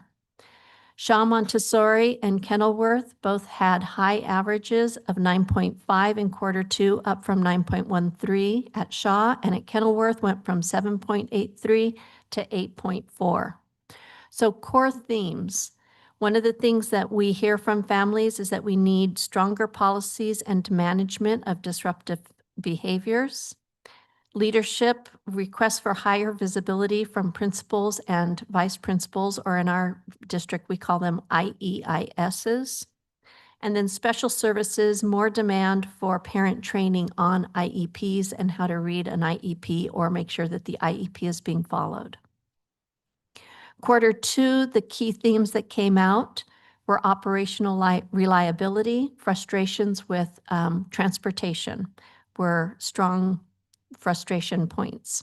Customer service, frustrations with front office staff, and then academic quality.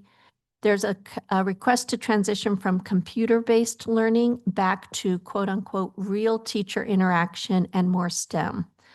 They were also hoping, families are also hoping for more homework with examples. So when you remember back to our presentation on the math adoption, one of the key pieces that we talked about was the fact that there were videos that families could use so that when they're getting homework at home, there are videos in both English and in Spanish that can help the families understand what the homework is and give them specific examples of how to tutor and coach.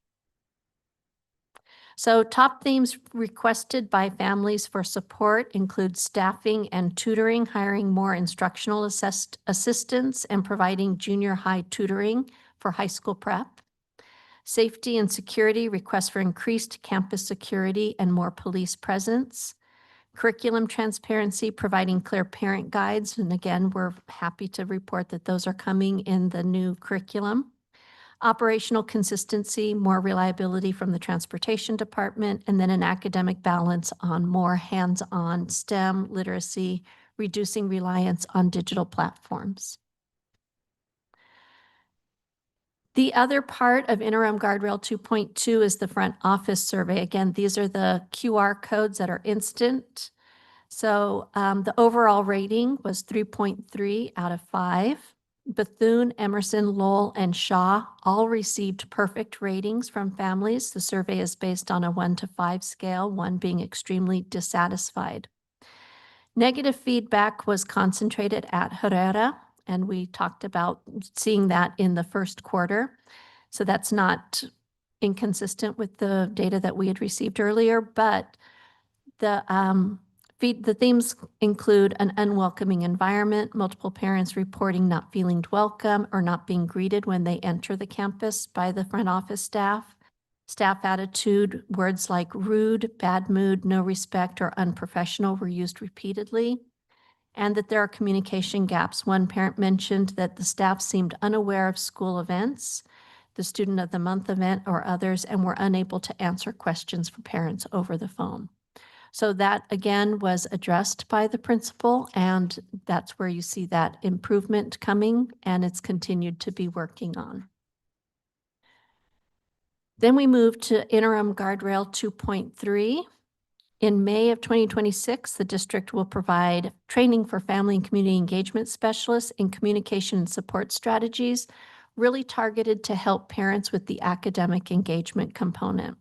And so we agreed that we would work with the parent educator community to make sure that our family and community engagement specialists were attending training and bringing a family member with them to get that training so that they can create a cadre of coaches to help other parents. This is introductory leadership development for caregivers to strengthen their skills in supporting their students. And we had 9 faces total and 1 caregiver who attended the fall cohort. And in the spring cohort, we have another cohort that is starting. They're going for 12 weeks, 3 hours each week to follow this curriculum. On the new teacher project, we also started foundational literacy training for all faces to support our families. So in September, we did foundational reading with all of the faces, and then they did in turn a phonemic awareness workshop with families. And in February, we did foundational skills part 2, moving from what is phonemic awareness to what is comprehension and how do they depend on each other. So far, we've had 11 literacy workshops at 6 campuses completed thus far for 25-26. So we're on track to hit the goal that we had for that. We wanted 12 courses completed by the end of the year. And that concludes the superintendent report. Thank you so much for that. Do we have any questions? Okay, cool. So then I move that we accept and approve the monitoring report for Superintendent Guardrail number 2. Can I get a second? Second.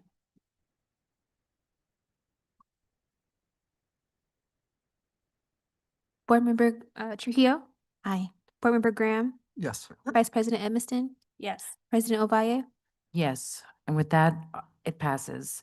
Jaleesa, you said you had one last community comment that we accidentally bypassed. Would you like to do Yes. that? Yes, thank you. Thank you.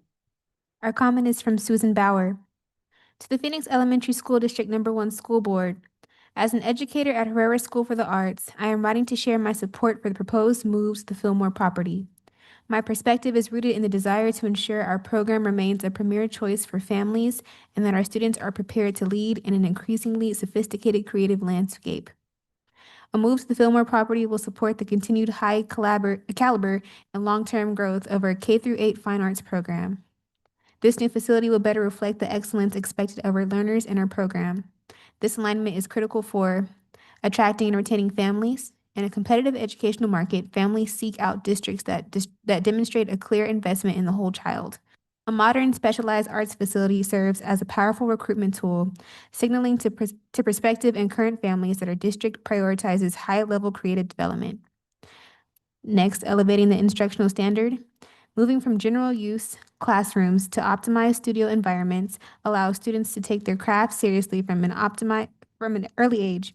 It shifts the mindset from arts and crafts to a disciplined fine arts education and capacity for growth and innovation. A modernized layout provides the physical flexibility needed to expand our offerings.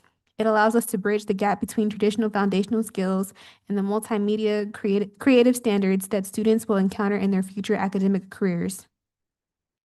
Our students have achieved wonderful things in our current building. However, to stay ahead of the curve and continue growing our enrollment, we must provide a setting that matches the prestige of our program.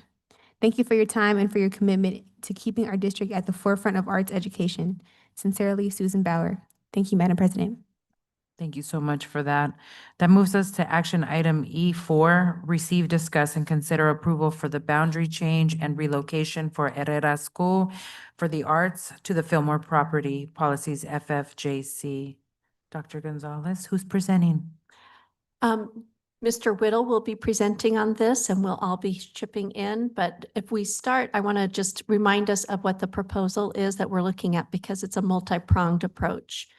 First, we're going to be asking for the approval of the boundary map that we'll present because in order to move Herrera to the Fillmore property, we need to change the boundaries so that we can provide transportation for that. After we approve that, we then also want to make sure that we are approving the ability for the students and the staff and the families to move as one to the Herrera, from Herrera to the Fillmore campus, keeping the name Herrera at that property. So with that, I'm going to go ahead and turn it over to Mr. Whittle, and he'll walk us through the full proposal. Point of inquiry? Yeah. This is just one vote though, right? Item E4. Yes. Okay, thank you. Madam President, members of the board, Dr. Gonzalez, my fellow cabinet members, thank you for allowing me to speak on behalf of the potential Herrera School for the Arts transition to the Fillmore property. So as we've mentioned in previous board meetings, the proposal is to approve the relocation of Herrera School for the Arts to the Fillmore property, as Dr. Gonzalez has mentioned earlier, and also approve the boundary adjustment to support the relocation while maintaining Herrera's identity as a fine and performing arts school by naming the Fillmore campus exactly what Herrera is named right now. So as we look at the proposed 2026-2027 boundary map, we want to think about what are we changing? Really, we're changing the light blue area. And the portion that we're changing is from Harrison to Fillmore. It's really that light blue square area is what we're really changing here. And that's from Harrison to Fillmore, and then from 7th Street to 9th Street. Now, when we look at this, and this is a good opportunity, I want to show the board that we heard from the community, we like the neighborhood schools. We like having schools in the actual neighborhood that the students reside. I pulled the numbers as of today. Herrera has 419 students attending the campus. 156 of those students are bus riders. That's about 37% of the students are being bused into Herrera. Herrera has our highest number of buses that currently travel to the school out of all of our campuses, with 5 bus routes. And that does not include the 21st Century bus route, which would make it 6 total buses going to Herrera. Currently, right now, we have 2 buses, and I want to give the visual to the board. We have 2 bus routes that at the very top north, you see Magnet. We have 2 buses that go into that neighborhood to pick up students to take them to Herrera. As you can see from the relocation going to the Fillmore property, it's actually going to be a little bit closer, more centralized for those routes to go, because Herrera currently is kind of in the lower right-hand blue right there off the 17. And we're also looking at analyzing housing density to determine bus stop hubs. And using our geo points in our synergy, which is our system information, student information system, to identify where are those students located so we can create bus hub stops for them to transport them if in the area of Herrera right now to get them to the Fillmore property. Now, when we utilize those geo points, that's how we're able to develop bus stop routes for each school. And that is through our Bus Right app system, we're able to go and put geopoints. Where does each student live? And we can create bus stops, hubs that are most efficient for the district and also efficient for our families. So I wanted to bring that to the board's attention and to show you, we do go currently up to the magnet area to transport students. So what is this? What's the benefit to the student? The benefit to the student is the purposeful learning environment that supports fine arts and fine and performing arts. Herrera is a fine and performing arts. This building was constructed for fine and performing arts. In 1992, they built this campus. If you walk there and you walk around, state-of-the-art facilities. In the state of Arizona, I don't think I've ever seen another campus that's a middle school type caliber. This is really a high school type caliber campus that we're able to provide for our kids. And what's our goal? Our goal is to prepare them for the next level. We have this as a district. If we can get them at a high school caliber campus, that makes the transition for our families, for our students, when they do transition to the high school, that much better. We have top of the line auditorium, band and choir, built-in risers. We don't have that at the current Herrera right now. We have space built in for our instrument storage, for our sets, our costumes, props. And we have this for our kids, for our students. We can give them this opportunity. We also want to look at improved academic classrooms, like we mentioned with the spaces, access to nearby community partners and organizations down the road. It's all theater companies, it's all fine arts, it's all right there. And we're able to provide that for our students. And we're also have the opportunity to have space to expand for expansion in the future of this district. We talked about community wants, what's the 3, the 5, the 10-year plan. We're able to provide that expansion plan and work with the community going forward. We have that opportunity in our hands right now. So we want to look at the timeline. What have we completed? We've already looked at the CTDS number. Now, I do want to mention that Herrera, as we mentioned, we want to take Herrera, we want to just relocate it. Everything stays the same. The code can transfer to the new location pending our governing board approval, but we also have to take into account, we also have to send it to the school facilities division because they have to take it to their governing board for approval. So it's not just our school board approves it and then it is. We do have to take it to the school facilities division and ask them to approve it as well. So this is a tight time constraints that it does have to go through the proper channels. And with the school facilities the division, what that does is that gives us the opportunity to utilize school facilities division funding for that campus. The 21st Century Grant, the grant can transfer to the Fillmore property, which the 21st Century Grant is a great after-school program for our students. Space and program analysis, ample first floor space at Fillmore to house all Herrera programs. And what else have we done? We gather stakeholder input, not only through our stakeholders, but through staff, family, and student feedback. And as we'll see coming up on the next couple slides, we'll see what that feedback was and being transparent with the community, being transparent with the board. What did we do? This is what we did. We met with the staff and the questions were focused on safety and campus readiness. Staffing levels and student supports. When we're talking about staffing any facility, whether it's 1,300 students or 300 students, we're going to staff it accordingly to the standards in the industry. So how are we going to staff it? We're going to staff it to the standards. School identity and continuity, as we mentioned, we want to keep it the same. We want to keep Herrera the same. Strong interest in maintaining leadership, stability, arts programming, support services for student, and overall sentiment. Performance or preference is earlier transition from a staff perspective, they were like, can we go right now? Can we go today? Can we go tomorrow?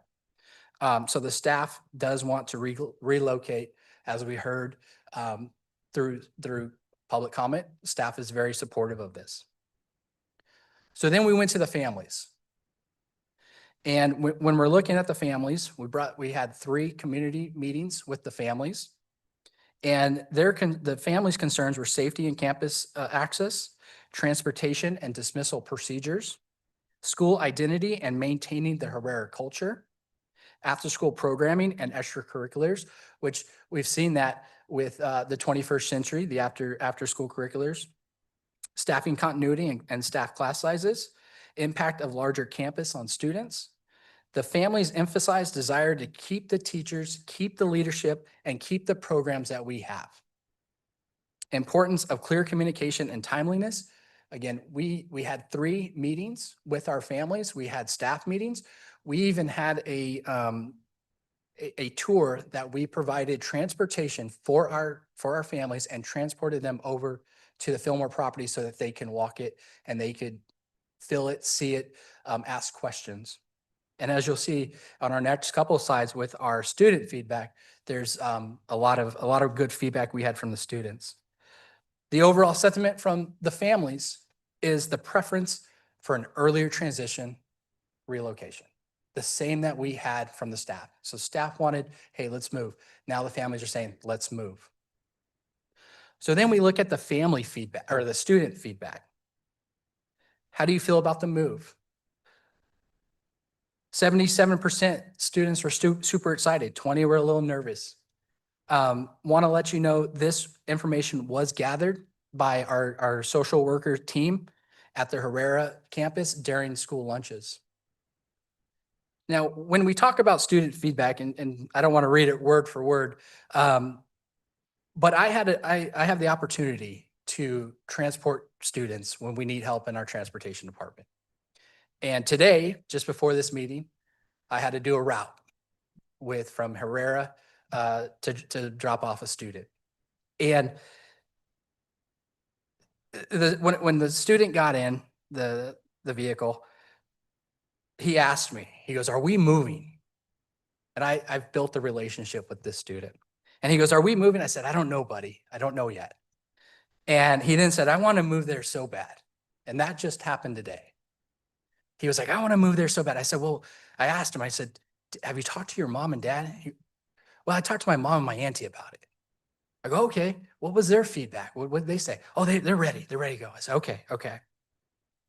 Now, we talked about the tour we had. The tours we had, we went and we got transportation. Parents were able to go to Herrera, and we transported them to Fillmore property. And I rode that bus too. I wanted to be on the bus with the families. And on the tour, when we finished and we got back on the school bus to go back to Herrera, one of the students asked on the bus, can we turn around and go back? And that's the feeling we're having from this community, is from our staff, from our families, and now from our students. So that's when I really got on board with this. And I was on board with it before, but I'm like, hey, this is something that we could provide this opportunity for our students. This is a great problem to have. So as you'll see, more student feedback. Will we keep our school colors identity? Will sports be available? And when we're talking about sports, and we know just down the street, there's Garfield, and we are potentially looking at building more upgraded facilities there. The good thing from a transportation standpoint, and we can even bring in Emerson Court or Emerson Elementary, Emerson Court, and Whittier. The good thing is they're right there. They're right next to each other. So from a transportation standpoint, half a mile away, we can easily transport students to and from that campus, and it's no problem. So having that ability is a really good problem that this district has. 8th grade students were disappointed that they would graduate before experiencing this new campus. 8th graders were very disappointed, and their comments included, can we go already? I've been here my whole life. Will I get lost? It looks so big. So when we look at the timeline, items to progress as a board, as a district, we gotta look at everything, and we gotta look at the totality of this entire transition. So we look at office security upgrades. Just this morning, we walked the campus and on the front office to understand, what does that look like? What is the security upgrade? We want to be transparent with the community. We want to let them know, hey, the families are safe, you're safe. Architectural drawings have been secured from ADM. Procurement securing contracts for upgrades, target completion date, July 15th of 2026. This is the time constraints, and I've been very transparent with our vendors, is we do have constraints. And what are those constraints? Are time and funding. Time and funding are our biggest constraints. We got to support the current contract that the district is in with the tenant at that property. We have to respect that. And that's where the time constraint and the funding constraints they are constraints for the district. But when we look at transportation planning, analysis is underway to determine those transportation needs. So the students within a 1 mile walk zone of Fillmore campuses, they will be considered walkers. And that's across the whole state of Arizona. If you're within a mile of a campus, you're considered a walker. Now, where the transportation planning comes into really what's going to happen for the district is we saw there's 419 students right now at Herrera, 156 of those are being transported. We got probably another 100 that will be eligible, 150 that will be eligible for transportation. And what does that do? That plays a major role in our transportation support limit, which directly impacts our taxpayers' taxes. We want to raise our transportation support limit as high as we can because it lowers our local taxpayer what they're paying in taxes. Technology MIS, we will need to reestablish network and technology infrastructure at the Fillmore campus. Now, part of what's there right now is if the tenant does leave it behind, it is ours. So we will have to acknowledge that we will have to reestablish that network on that. Now, when we look at items still in progress,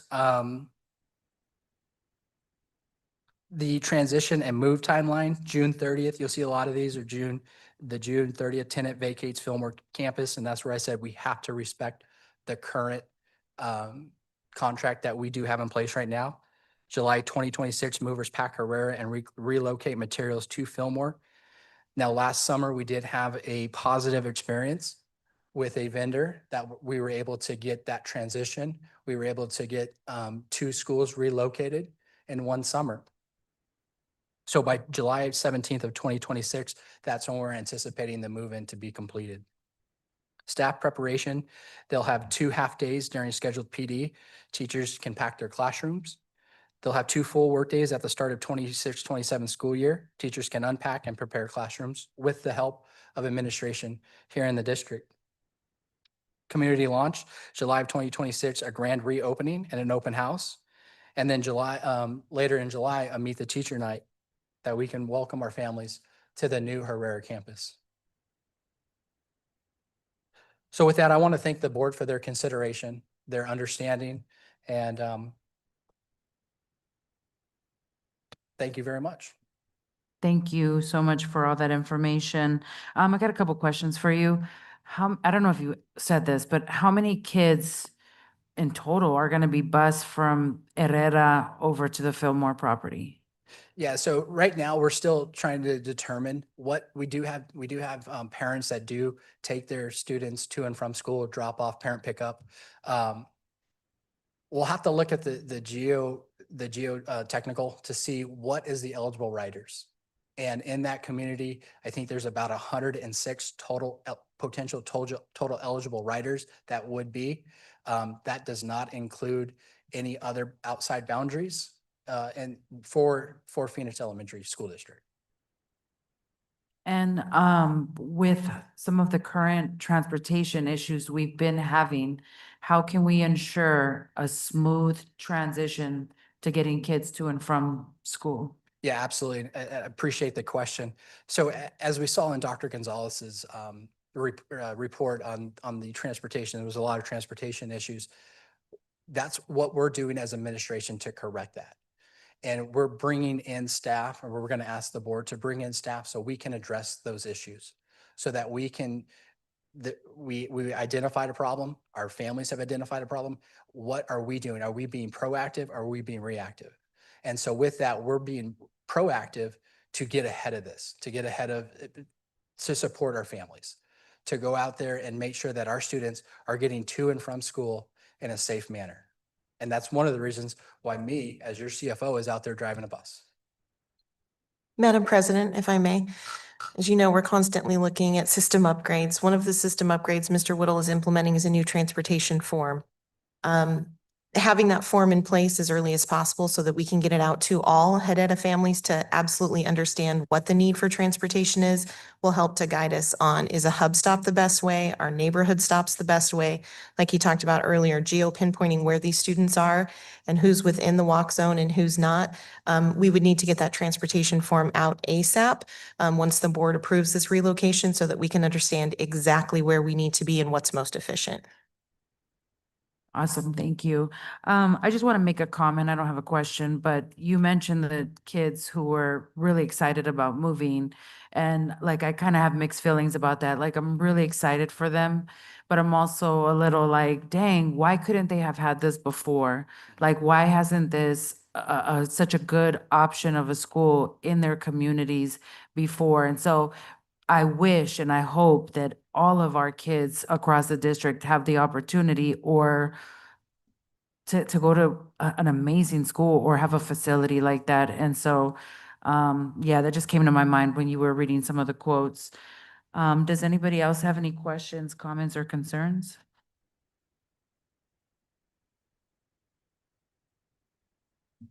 President, I have a couple questions, a number of questions.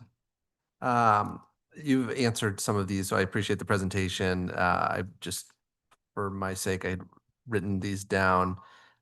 Some might be easier answers than others based on the presentation, but can you confirm again the engagement process with the community and staff, just like number of meetings broadly and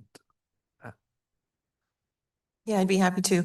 We started the process with a staff meeting. Cabinet attended and had an open conversation led by Dr. Gonzalez with the staff, all staff at Herrera. We had a really good turnout. I think there were just a few staff members that weren't in attendance for that meeting. Following that meeting, we then had 3 engagements with families and caregivers, one at the start of the day, one at the end of the day, to allow for those who are working or weren't able to attend those sessions. All sessions were in English and Spanish, held at Herrera in the Media Center. I think it was the week following then, we did take a trip over to the prep, provided transportation and again, translation for families and met families over and took an hour-long tour at the prep. Believe a letter also went out to families, notifying them of this vote. So that was kind of the process that was handled with families. Does that answer your question? it does, thank you. You're welcome. So the second one is, this is a two-part question, so I'll just ask both of them. It's a question and a point of clarification on what's included with what we're discussing here today. Do we have today a tentative budget and current list of facilities upgrade items like the security that need to be completed for purposes of like a day one move? Obviously, I think there's some maybe more ambitious things over time, but like a minimum list of upgrades we would need and a targeted budget for it. And the second part of the question is, are we voting on that? And if not, what's the structure for how we would approve those dollars and the scope of whatever is going to be done? Yeah, absolutely. Great question. So the question is that I heard is how much is this going to cost us? And what's the deferred maintenance plan that we might assume? So just want to be transparent with the board, transparent with the community.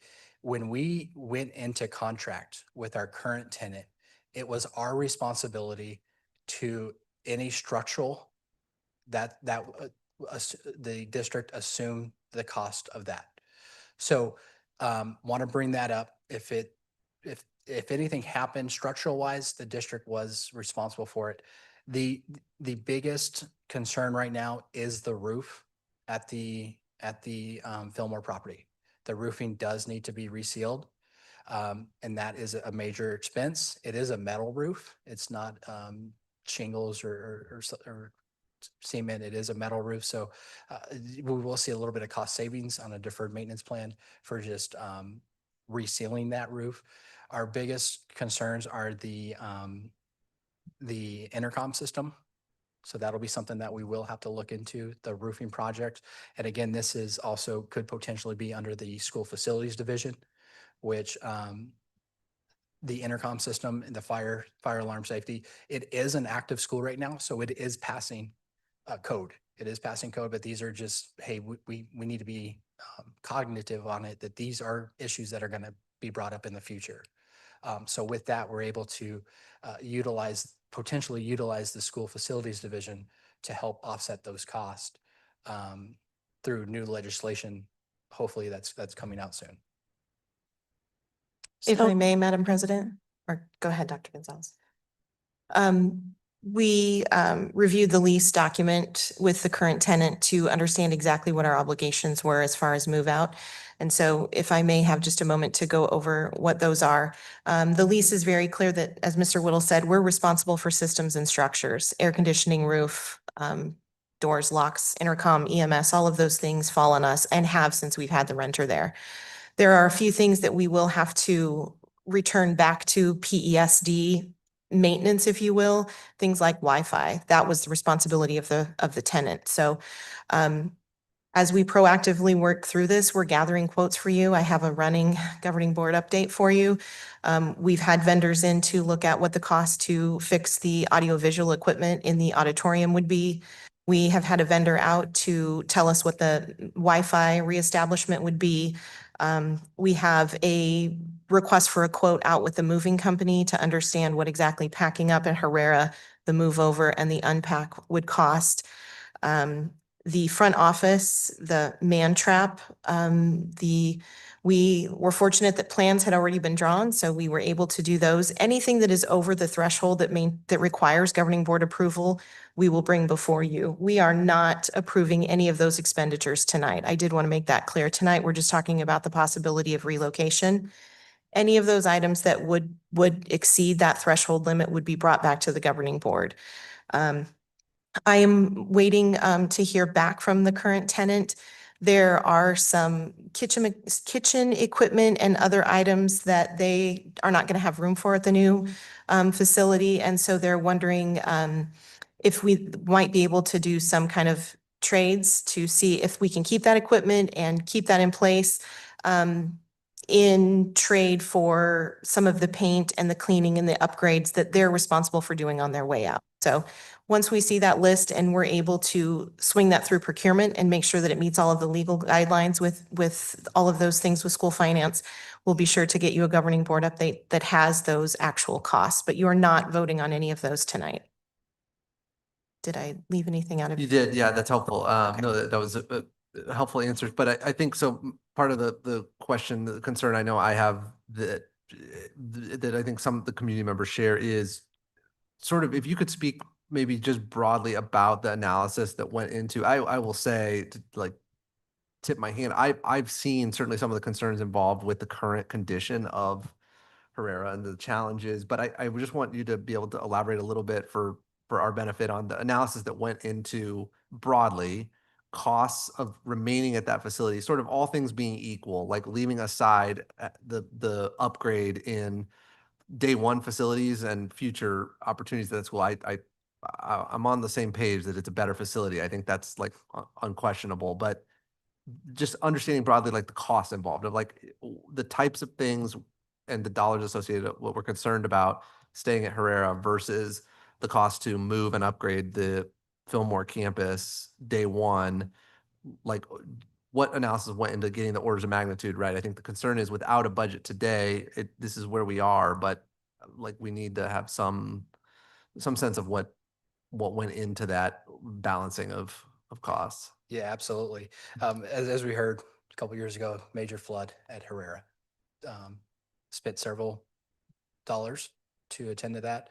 And it was a flood, so there was some insurance that did provide that.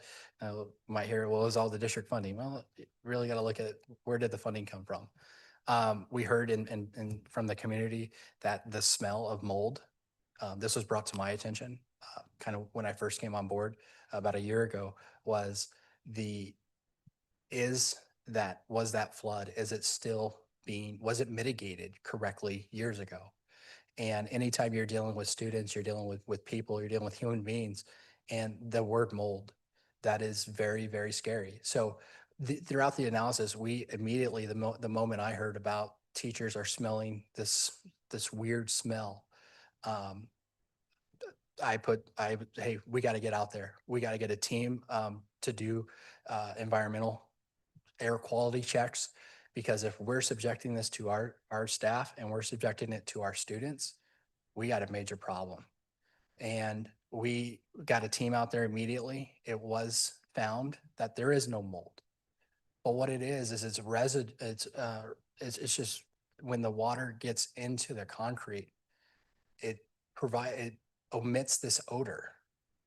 And it's if you do the research, it's not harming the people, but having that quality of service for our students. If you're a kid and you're sitting in this classroom with this, and it's several classrooms, you're smelling this tremendous odor. What is your learning? Are you really learning at a high level? So those are the analysis we've done. And we want to protect the kids. We want to protect the staff. So when we're looking at it, Herrera it's very costly. It's a very costly, it's a subterranean. Anytime it rains, that we have problems. We have, it was mentioned, their playground, it was on the roof. It's no longer on the roof. Why? Because safety issues. So when you look at when that facility was built compared to this new facility, and I think we would all agree, we have a major asset that we want to provide for our kids.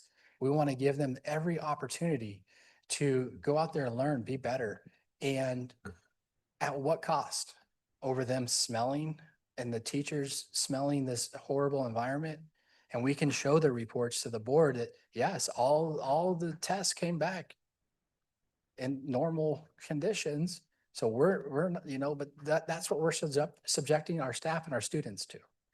If I may, in terms of the cost of operating at Herrera versus the cost of operating at ASU Prep or the Fillmore property, what I've come to understand is that to mitigate the issues that we have currently with the plumbing and the residual backflow of sewage, the mitigation of the vapor from that, the subterranean and the dirt roof over the playground.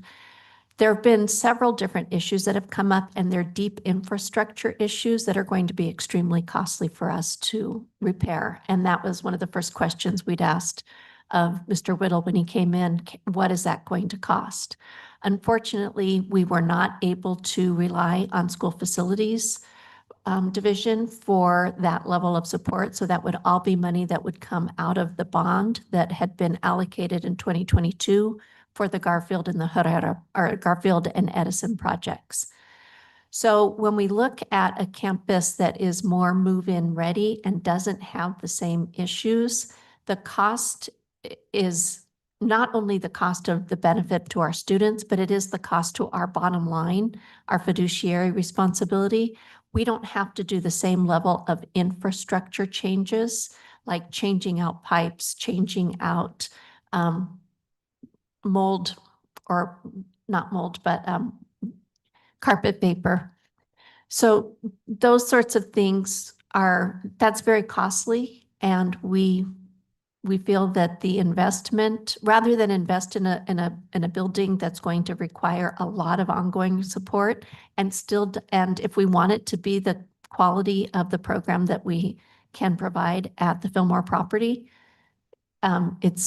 we actually will save money in this transition.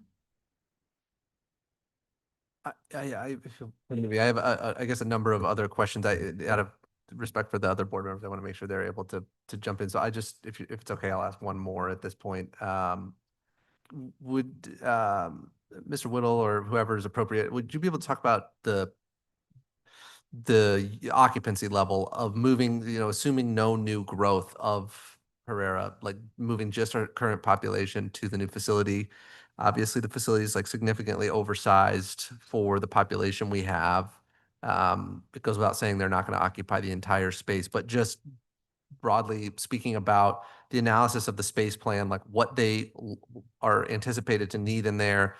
And then as appropriate, understanding some of the conversations are ongoing, but what else are we looking at for the balance of the space as it's built today? Yeah, absolutely. So when we look at the totality of the space, we have to go back and when did the district last have ownership really that's on the books? And it was when it was a 7th and 8th grade middle school. So at a 7th and 8th grade middle school, and Sarah, correct me if I'm wrong, I believe it was 1,500 capacity. Correct. Yeah, so with the 7th and 8th grade, it had a 1,500 student capacity. Herrera, as we mentioned, has 419 students as of today. So that leaves us with expansion, right? But when we go through the process, school facilities division does label it 1,500 for 7th and 8th grade. As kids as kids go into 6th, 7th, and 8th grade, they get bigger, so the volume goes down. So when we send it to the school facilities division for their recommendation to reconfigure it to a PS through 8th campus, it's going to increase the capacity of the campus. So now it's going to potentially, because as you go lower, the kids are smaller, you can fit more students in classrooms, and the formula with the exit doors and fire code, it's going to go up. I want to be transparent with the board and community. The capacity will increase, but looking at the lower floor and only occupying the first floor, and then the potential for future endeavors, and Dr. Gonzalez, maybe you can hone in on that one. Sure. As a fine and performing arts center downtown, we have been having conversations with arts organizations around the central area, particularly youth organizations. We recognize that the proximity to museums, it was talked about earlier, just down the street, we have the symphony, we have the theater, we have Ballet Arizona, and we have existing partnerships currently. Having that kind of proximity and being able to capitalize on that to create offerings not only for students at Herrera, but you can see where we could provide district-wide opportunities for students to engage in arts.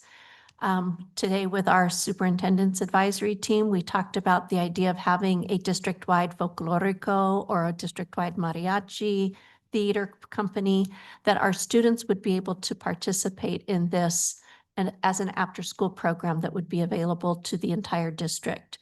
We're also in conversations in terms of rental space.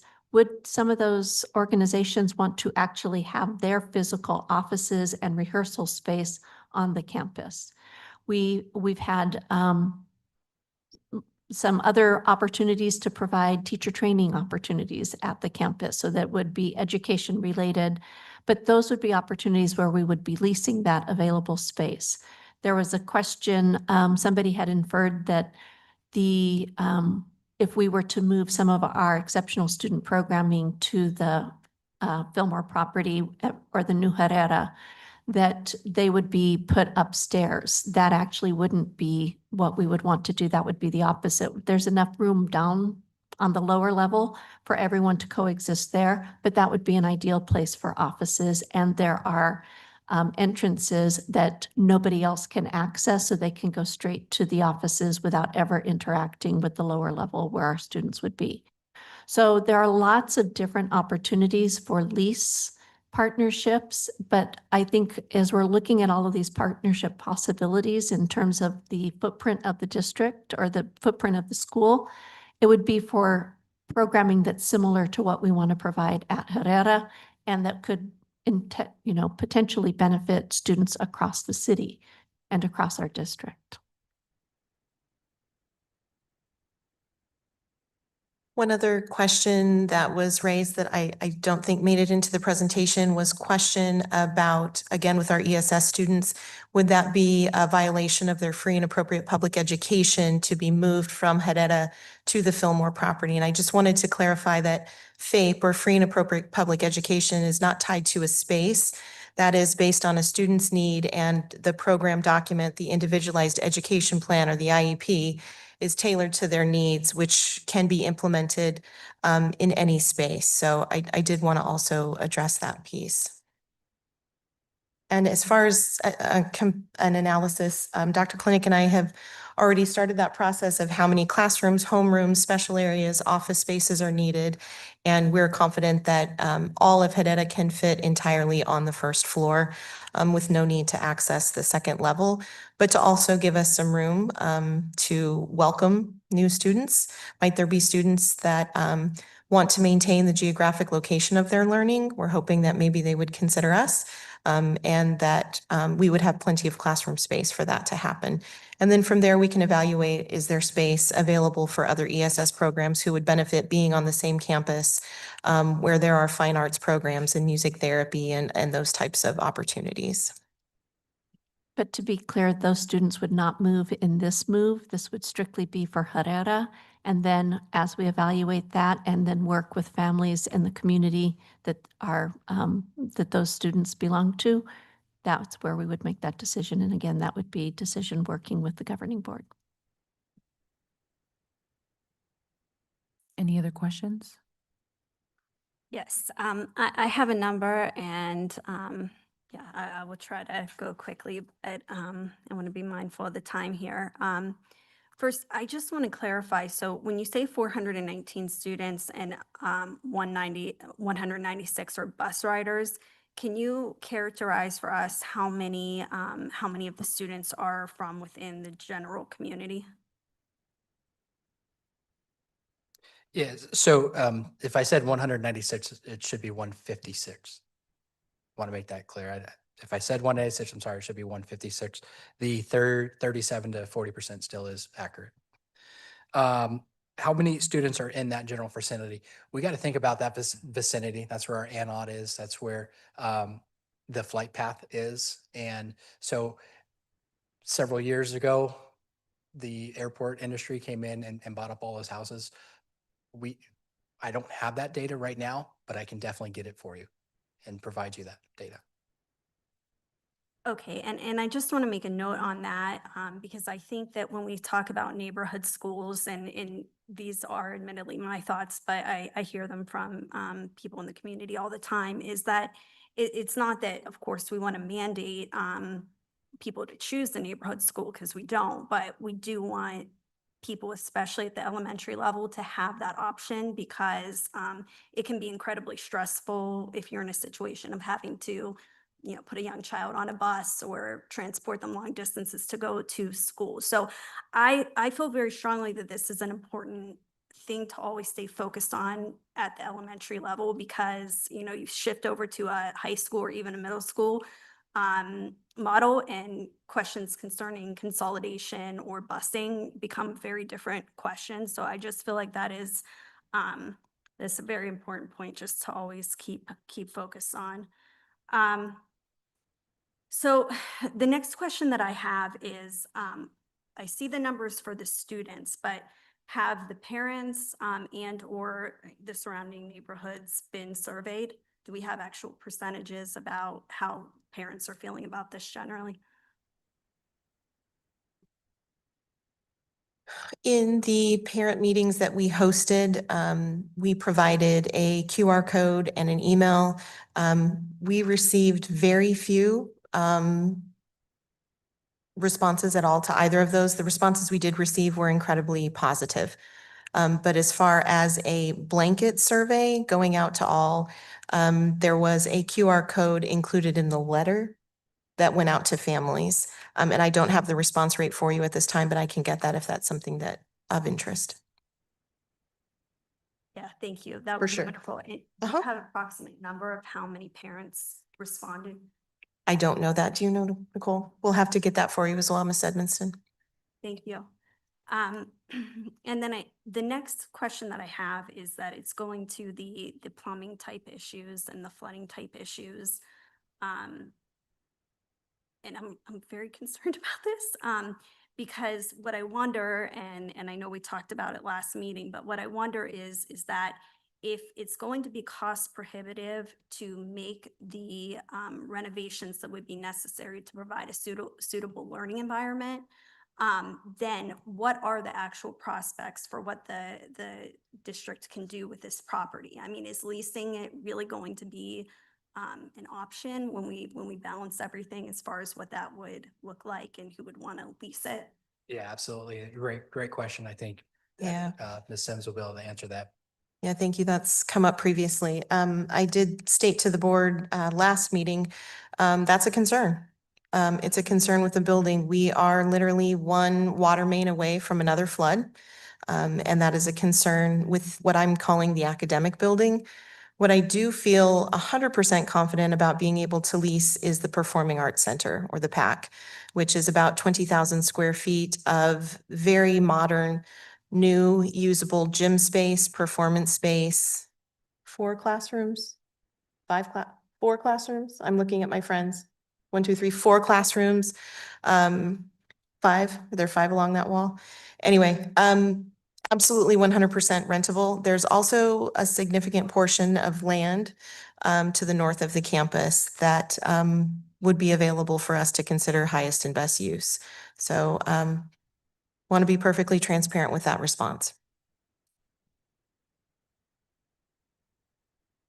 Okay, and my next question is, regarding that, the Fillmore property previously had 7th and 8th graders in it, which makes a lot of sense.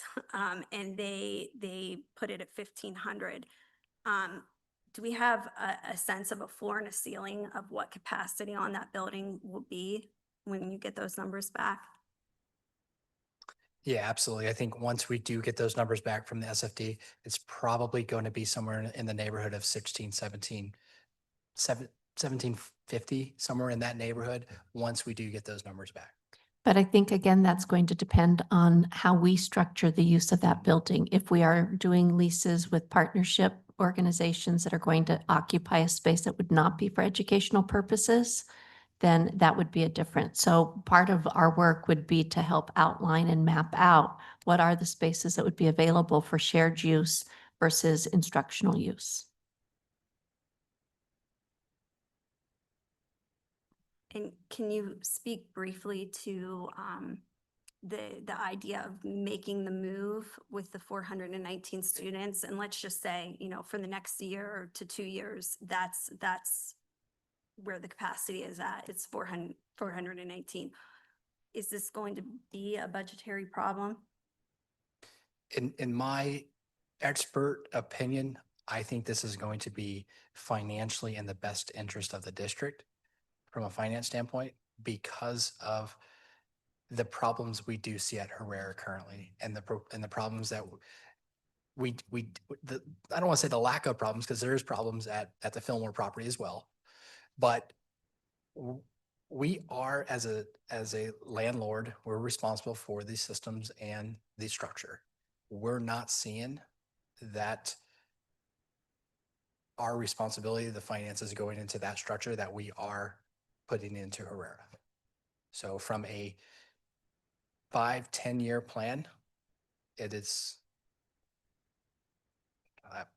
I think just in general, it's more financially sound to go to Fillmore property than to stay with Herrera. Thank you. And I think my last question is, what would be, in your opinion, the most negative aspect of delaying this decision another, let's just say 30 days? Yeah, absolutely. I think in my opinion, delaying this decision is delaying SFD, delaying the students, delaying the families. Are you going to rip the Band-Aid off, or are you just going to barely pull it? And at some point, it's going to come off. And having this asset in this prime location, this is amazing for the students, and the student success is giving the students an opportunity to have the facilities that we have. And if we hold that back from them, we're truly holding back their potential capability.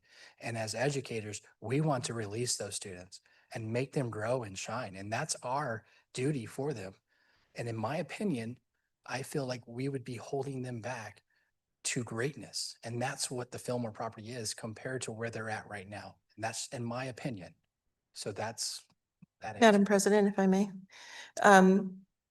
We talked often about barriers to enrollment, and I think it's important for us to keep top of mind that families are making decisions right now for school year 26-27.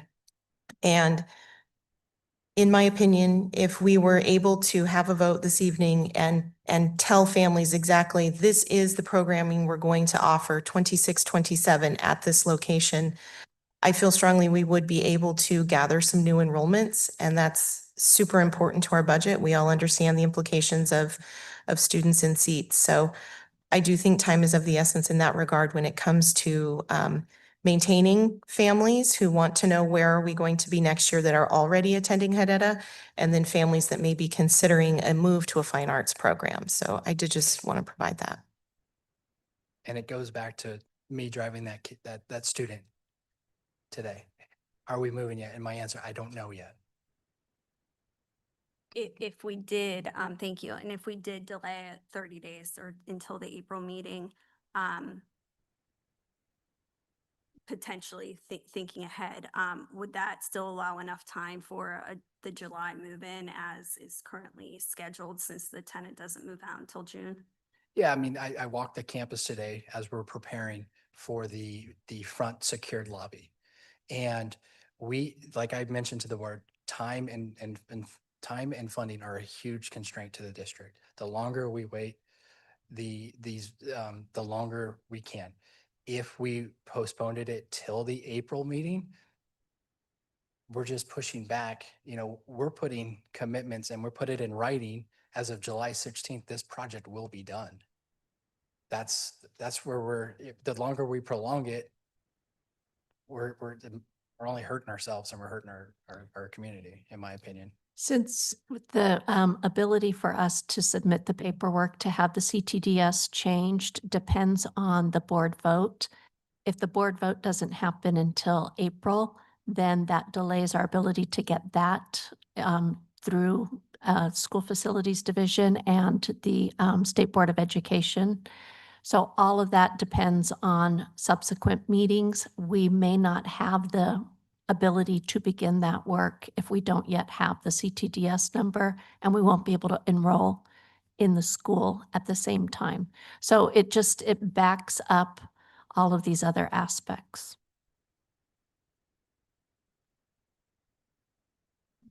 Thank you. And I just want to clarify that I, looking at this from an oversight standpoint, I do feel like there are some big gaps in the information here to be able to look at the full picture from a lot of different standpoints and make a really sound decision. So that's why I'm thinking an additional 30 days would be helpful.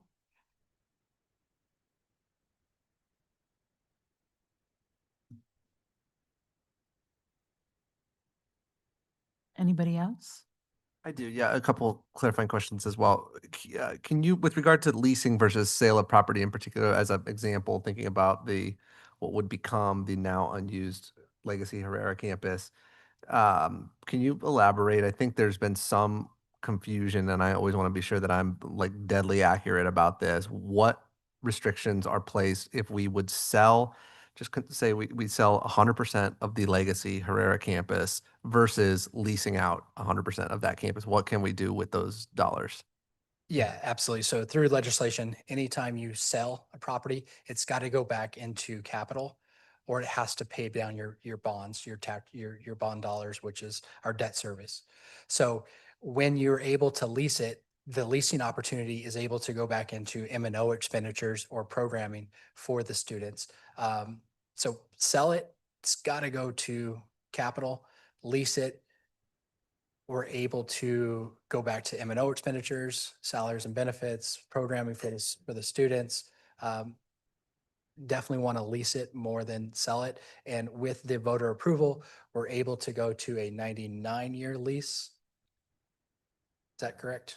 That is correct. Yeah, so we're able to enter into a long-term lease with the approval. To be clear, if we lease space now, considering the Fillmore property of bulk, what I would consider to be bulk space, excess space not needed for our direct educational purpose, that money also would be eligible for M&O or like operations, as I would consider it. Yeah. Correct. That is correct. If I may, on that thought, Mr. Graham, the parcel at Legacy Herrera, I like that term, thank you, 11th Street and Buckeye, would also, we have the ability to split a parcel and the ability to maintain the Performing Arts Center as a revenue generating lease, and the possibility of selling the other portion of land is a viable option for us, voter approved.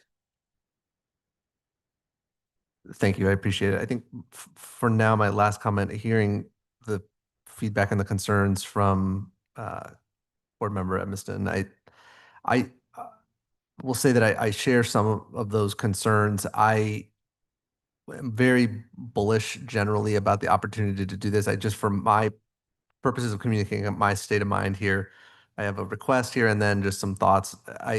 I think we are in a situation where, like, the district, this is my perspective, but it is something I feel really strongly about, is in a position where we must take calculated risks with an eye toward increasing standards, achievement, all across the board, things I know everyone in the room agrees with.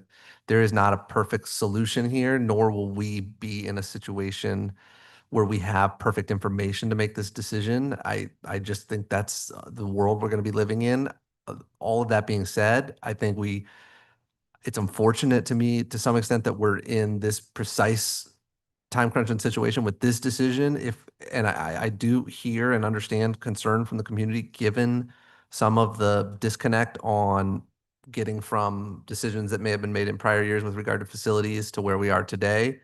All that being said, I understand the frustration and the challenges, the sort of new urgency that would be created by a move 30 days.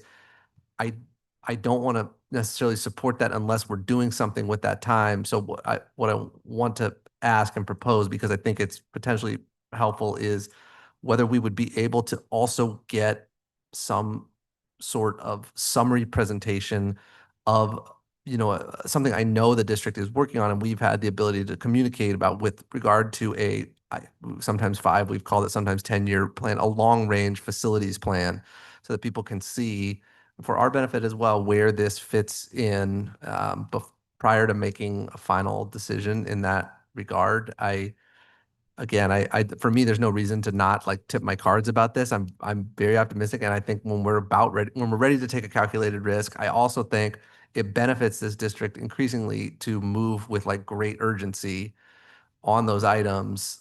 And that comes with its own risks, but I think moving cautiously at the expense of pushing the ball forward and taking risks is not generally the right approach. Here, I may agree to ask for the time if it can allow us to put this decision in the context of the facilities plan, so that people can understand what the commitment that's being made to everyone is with regard to this relocation. And Board Member Graham, we have started trying to put together a comprehensive look at the plan. It begins with the bond in 2022 and the renovation of several buildings. So we're just gathering that information and that data and building the whole roadmap to where we want to be by 2032.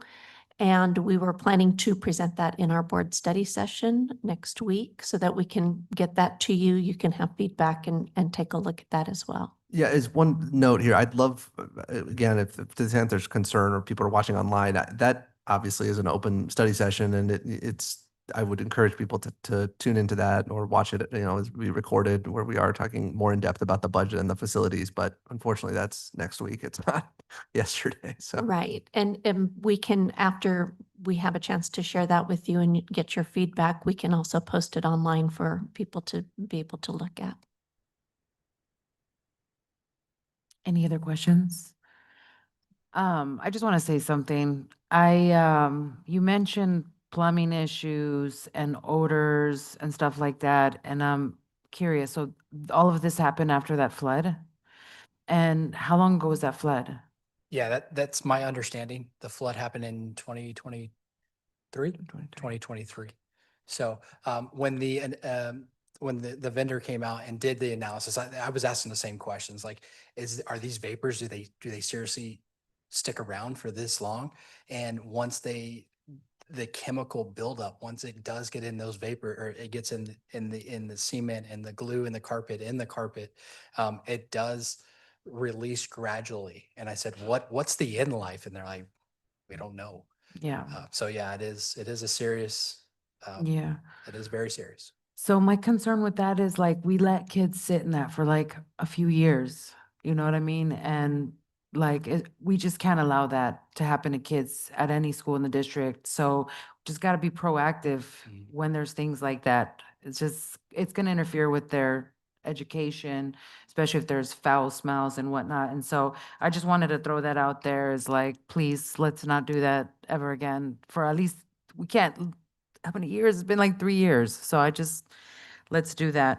But I do want to thank all of you all, because I know you guys worked really hard to put the presentation together for us. And, we started asking questions, and I know that, y'all need time to prepare for those. So I want to thank you for what you've done today. And with that being said, I'm going to move that we table the vote to April 16th. Hopefully that'll give you guys a little bit of time to come back with some of the answers to the questions that we asked here, and then we can move forward in a united way. How does everybody feel about that? Can I get a second? Second. Board Member Trujillo? No. Board Member Graham? Say somewhat reluctantly, yes. Vice President Edmiston? Yes. President Ovalle? And yes. So with that, we're going to postpone this vote until April 16th. And again, I thank everybody for their hard work in presenting to us today. So to be clear, I want to make sure that we know exactly what you're looking for by the April 16th meeting, because we're going to have to push everything rapid speed to try to get it through other channels that are outside our control to make this move happen. And our students are going to continue to be in the environment that they're in. So your desire is the summary presentation of the long-term planning for the district's facility usage? Yes, that's my request. Yes.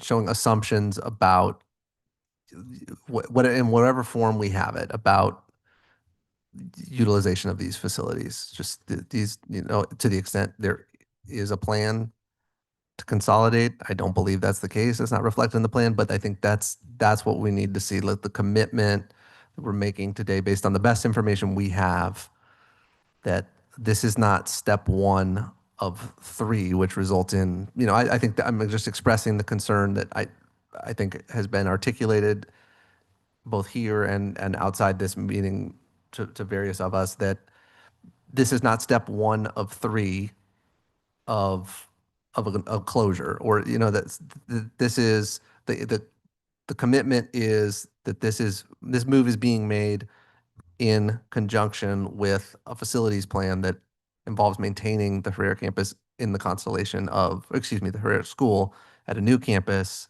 among the other campuses. That we're not looking to add an additional, unless that's the case. Again, I don't believe that to be the case, an additional, co-locate facilities. Right. No, that's not. Yeah. Can I add? Yes, That please. I think the things also, just to add to that have come up that would be really helpful to have as part of the vision is the enrollment now and looking out into a reasonable amount of the future in the individual schools and on a whole to understand, how the capacities are going to be met.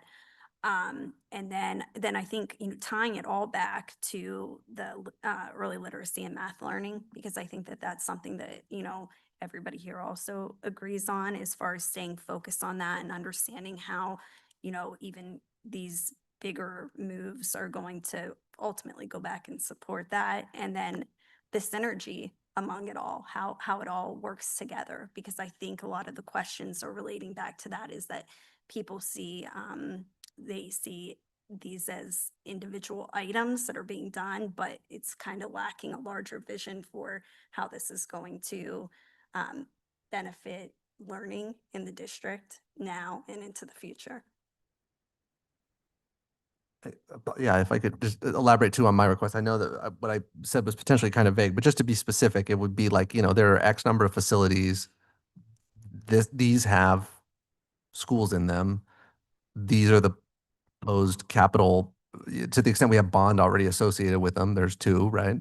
These are the ones we have plans, and then tentative future plans of just where we're planning to spend money. But to Board Member Emerson's point, I know I asked this earlier, and I appreciate that it was part of it was sort of hinted at to some extent in the presentation, but the notion of like if it's appropriate in this summary presentation to say like, here at Garfield we will have ideally an enhanced athletic facility, just indicating that in some way, so that the district can also understand. I think the parents, constituents, what they can imagine at least what like sort of complexing opportunities we'd have. I think that has been a repeated concern as well, is making sure we're not spending money on big capital upgrades that would be likely, potentially abandoned or redundant to some extent. So I know that's sort of an open-ended ask. I appreciate that. My commitment is, if there are follow-up questions, I would appreciate the opportunity to work directly on, answering them. It's certainly not up to me in my capacity as a single board member, but I offer that genuinely if we can be helpful. And I want to be a champion for what I think is a very good idea that a lot of people have spent a lot of like great good faith time on. Thank you. We'll take advantage of that.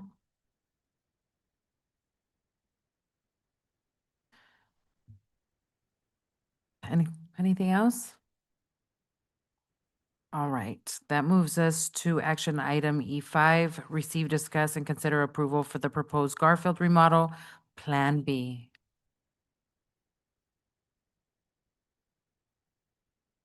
Thank you, Madam President, members of the board. My name is Sarah Sims. For those of you watching at home, I'm the Executive Director of Strategic Initiatives. I am happy to present to you tonight a follow-up from last month's presentation by Grace Design Studios regarding the 2 site design options for Garfield Middle School.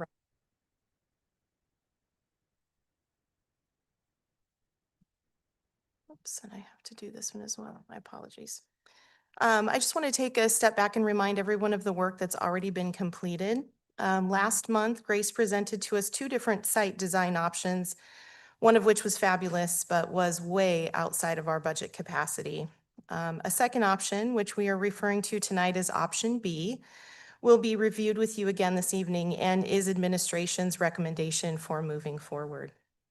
Procurement has already guided us through the competitive CMAR, or the Construction Manager at Risk process, and Chase Building Group was chosen as the contractor for the project, which is set to kick off in summer of 2026, just a few months from now.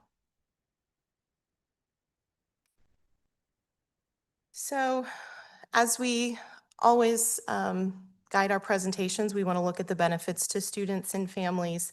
I want to remind everyone that bond dollars were voter approved in 2022 for this project. The anticipated benefits to students and families are listed on this slide.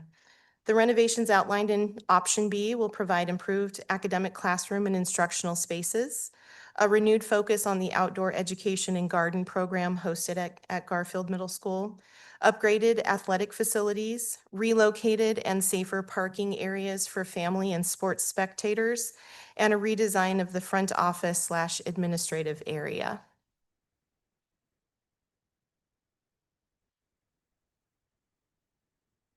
Extensive community input has been gathered over the last year and a half to guide these designs. Students, community stakeholders, and staff expressed a desire for a new student services/administration building and a very large high school size and quality gymnasium. Grace Design was responded to those desires and created a site plan which included both. However, we quickly realized the site design was well outside of our budget and we would need to scale back. Grace was incredibly helpful and quick to provide us with a second option that still meets all of our needs but was within our budget. So option B can be seen here. This option provides a large field that can be used for both soccer and football seasons. Now that we again have the use of the Fillmore property, we have a high school quality size gym there with a lot of seating for families and spectators. Garfield will provide the outdoor fields for district-wide events, while the Fillmore property will include the indoor facilities, which will complete our portfolio, meeting our indoor athletic needs. Option B, as you see here, also includes the updates to the classrooms and the Student Services Administration's offices and the safer parking options. The interior courtyards will reflect the emphasis on gardens and the entrepreneurship for our middle school students with culinary gardens, a market space, and labs for science and nutrition programming.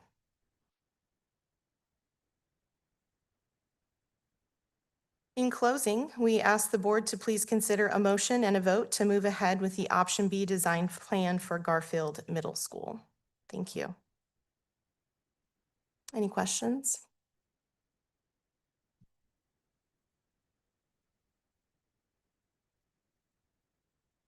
I have a comment, Madam Chair, if I might. I am really excited about this project. Garfield, when I first decided to run for the board, one of my concerns, I guess I'll call it, was that the school literally looked the same to me as it did when I attended there. So every time I get to visit and see all the upgrades and just the newness of the garden and things like that, the artwork, it's really inspiring. But for a gymnasium to just add differently to the structure, landscape of the place, it's just, I am really excited about it, and I'm glad that it's part of something we can afford to be fiscally responsible. So I just wanted to share a thank you for all the hard work going into this, and that I'm really excited because I do live right next to Garfield. Thank you for your input. When we were meeting with stakeholders, we heard time and time again that there are so many great things happening inside the campus, but it's really hard to see what those are when you're driving down McKinley. It's a very cement-looking facility. You can't see in, kids can't see out. We received a lot of feedback from students and staff that said, we would just love some windows. We would like to be able to see these beautiful gardens that are here. In my opinion, Grace has done a really beautiful job designing spaces that allow some fresh air, big sliding doors, all of which are still taking campus security in mind, but really providing things that students and staff and teachers want to really make that garden program available to the community and for the community to be able to see the great things that are happening there. So thank you for the feedback. I just wanted to say thank you as well. I really appreciate all the work that's gone into this and honoring the questions and the process to get through it and be consistent with what the voters approved. I think this obviously accomplishes a lot of must-haves of like a modern facility, and I think it also checks a lot of boxes to me of something that shows pride of place, and I support that very much in tandem with being responsible with our dollars and our voter commitments. So I appreciate the work to get to this Thank you. alternative B. We're really excited to share that facility plan with you. There are some really amazing opportunities for students that are laid out and approved by voters, and we're really anxious to keep moving. And so we appreciate the kudos because there's a ton of work that does go into all of this planning and design. I also forgot to mention that since we hold a lot of sports there, like that's another reason I'm super excited that the upgrades will go through, because all the games and everything I know we don't have fields for games at every school, so just knowing that they're going to get what they need means a lot. Yeah, and being able to be a spectator that can safely park and get out of your car and get your littles to the game that you want to watch is important to me. And those types of things are included in these plans. It's relocating the parking to make sure that those spectators can get there and park and safely attend those activities. And that's a great portfolio. Having Fillmore right down the street, you're able to do indoor sports there. That's a huge undertaking by the principal to host those after-school events. And so I think being able to divvy those up a little bit and have a couple seasons of sports at one site and a couple of seasons at another site, it lightens the burden a little bit for those administrators as well.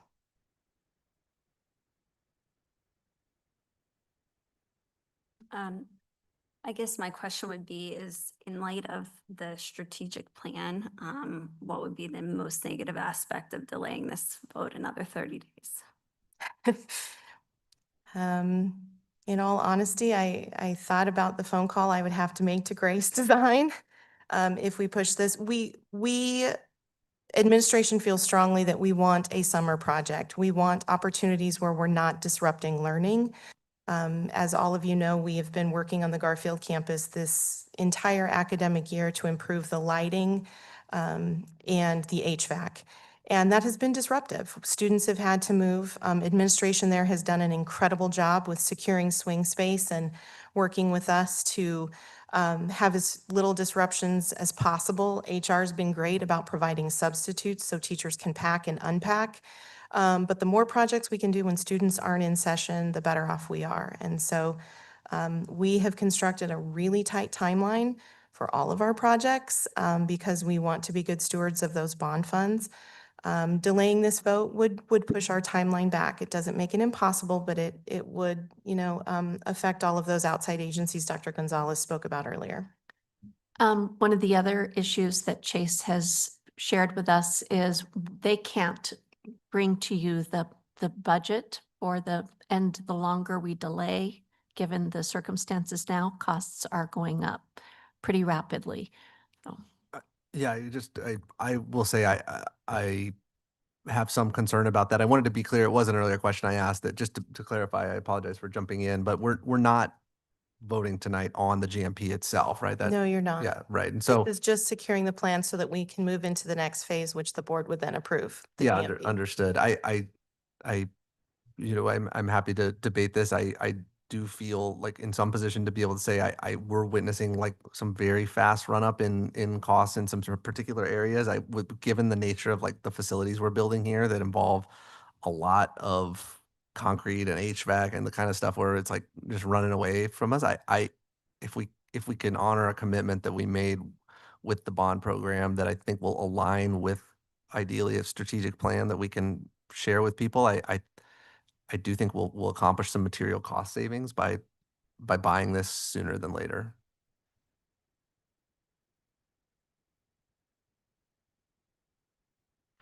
No other questions? Dang. I don't know. I'm kind of on the fence about it. Like I want to do it now, but then I'm like, we should kind of table it just to discuss some things further. But I think I'm gonna move to approve the proposed Garfield remodel Plan B. And if I can get a second, that would be cool. This is Carmen Trujillo. I'll second the motion. Board Member Trujillo, Aye. Board Member Graham, Yes. Vice President Edmiston. May I explain my vote? So I'm going to go ahead and vote yes, given the opposite concerns that were expressed here about prices going up. I would just like to say, with this agenda being posted on Tuesday, I was deluged with questions over the next 48 hours that I really feel like there was just not sufficient time to deal with, to communicate information back with. And I don't like operating like that. So I'm going to vote yes tonight, but in the future, short timelines with big decisions, I'm going to have to always weigh that in being very cautious. Okay, and with that, it passes. And so, President Ovaya, yes. you have not voted. Oh, sorry, we got to vote, my bad. President Ovaya? Yes. Okay, and with that, now it passes. And let me see, that moves us on to action items E, receive, discuss, and consider approval of the use of one GPA cooperative contract number 23-15PV-02 for the job order contracting JOC and the general contractors and selected Chase building team and the most qualified contractor for SQ 25-26 and odd demolition for an amount not to exceed 677,413, policy DJE-R. And we'll have Mr. Whittle speak to this item. This is a procurement issue for the demolition of Anot. Yeah, absolutely. So Madam President, members of the board, Dr. Gonzalez, cabinet, happy to discuss this item. This is for the demolition of Anot. As we all are aware, and in prior board meetings, the board has approved to move forward with the sale of our current plant services between Lincoln and Grant Street. So now we are securing a contractor to begin the demolition project at Anot so that we can start the transition phase going into Anot based on our sale. So with that, I will take any questions.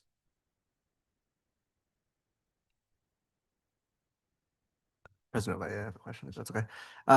Can you confirm what, at the end of this scope, obviously this is a limited scope, demolition and remediation, but as it's finished, it looked like it included the stabilization. I guess this is kind of a fine point, but I'm asking for a reason that I'll get to in a second. Like, when we're done with this scope and this dollar amount, once we buy this contract, what condition that site is going to be left in? Yeah, absolutely. So once the demolition is complete, we will be left for the next phase, which would be the development or the construction of the new plant services. The final product will be, they're going to come in and they're going to remove the building, they're going to excavate, and they will have dust control, leaving the dust control, so there's no liability for the district. But basically, the end product is going to be ensuring that the ground is ready for the new construction company to come in and start building plant services. If I may, Oh, sorry. I'm sorry, if I may, Yeah. may I read you the exact verbiage from the Sure. statement of qualification so we're all clear? Yep. The site will be cleared to a clean dirt condition with all existing building materials and site features removed and hauled away. Upon completion, the site will be left in a clean and orderly manner consisting of a prepared dirt subgrade. Additionally, the district requested to add alternate to stabilize the site using 1/4 inch minus granite. This has been included as part of Chase's proposal. If accepted, this option will provide a stabilized ground cover across the entire property until PESD is ready to proceed with future development. I appreciate it. Thank you both. To be very clear, the reason I'm asking, and this is something I'm adamant about, and I want to make sure we're able to, as best as possible, to Board Member Emerson's earlier point, like avoid a situation where we're creating like urgency or linked decisions if we don't have to. Like, I don't want to just sit on that site with DG all over it forever, but I want to be very clear that we're agreeing to demolition the site. The facility we're building there is not yet designed. We have not approved that. We do not have a budget for that. And so I want, as best as possible, to allow the right time and decision-making process without the urgency of, we've got a construction fence up or the site's unstabilized or whatever. We got to roll right into construction. I, as best as possible, looking forward, want to avoid that Yeah, decision. Absolutely. And when we did sell the property, we sold it under 2 years. So we do have a 2-year, as we've been transparent with the board, this is really because of the sale at the current plant services. So that's why we're doing this, is to make sure that we get everything working so that we meet the sale of the 2 years that we have. And we're currently in conversations with the architect that had been approved for the design a while ago, that they're working with the folks at Plant Services and working with planners at the city in terms of what's allowed for zoning. So those designs will be able to come forward very shortly. Yes, thank you. I just requested those from ADM yesterday. I'll have those drawings that I can take back to plant to receive a third round of input after the last round of recommendations was implemented in the site design. One other piece I did want to add, prior to demolition, we're not able to move any dirt until we've completed the archaeological study of the site. And so we just created the purchase order for that this week. And so an archaeological firm will be getting back with us to make sure that all of that's done. So no dirt can be moved until that's completed per planning and zoning from the city. That was going to be my question. Thank you very much. Any other questions, comments, concerns?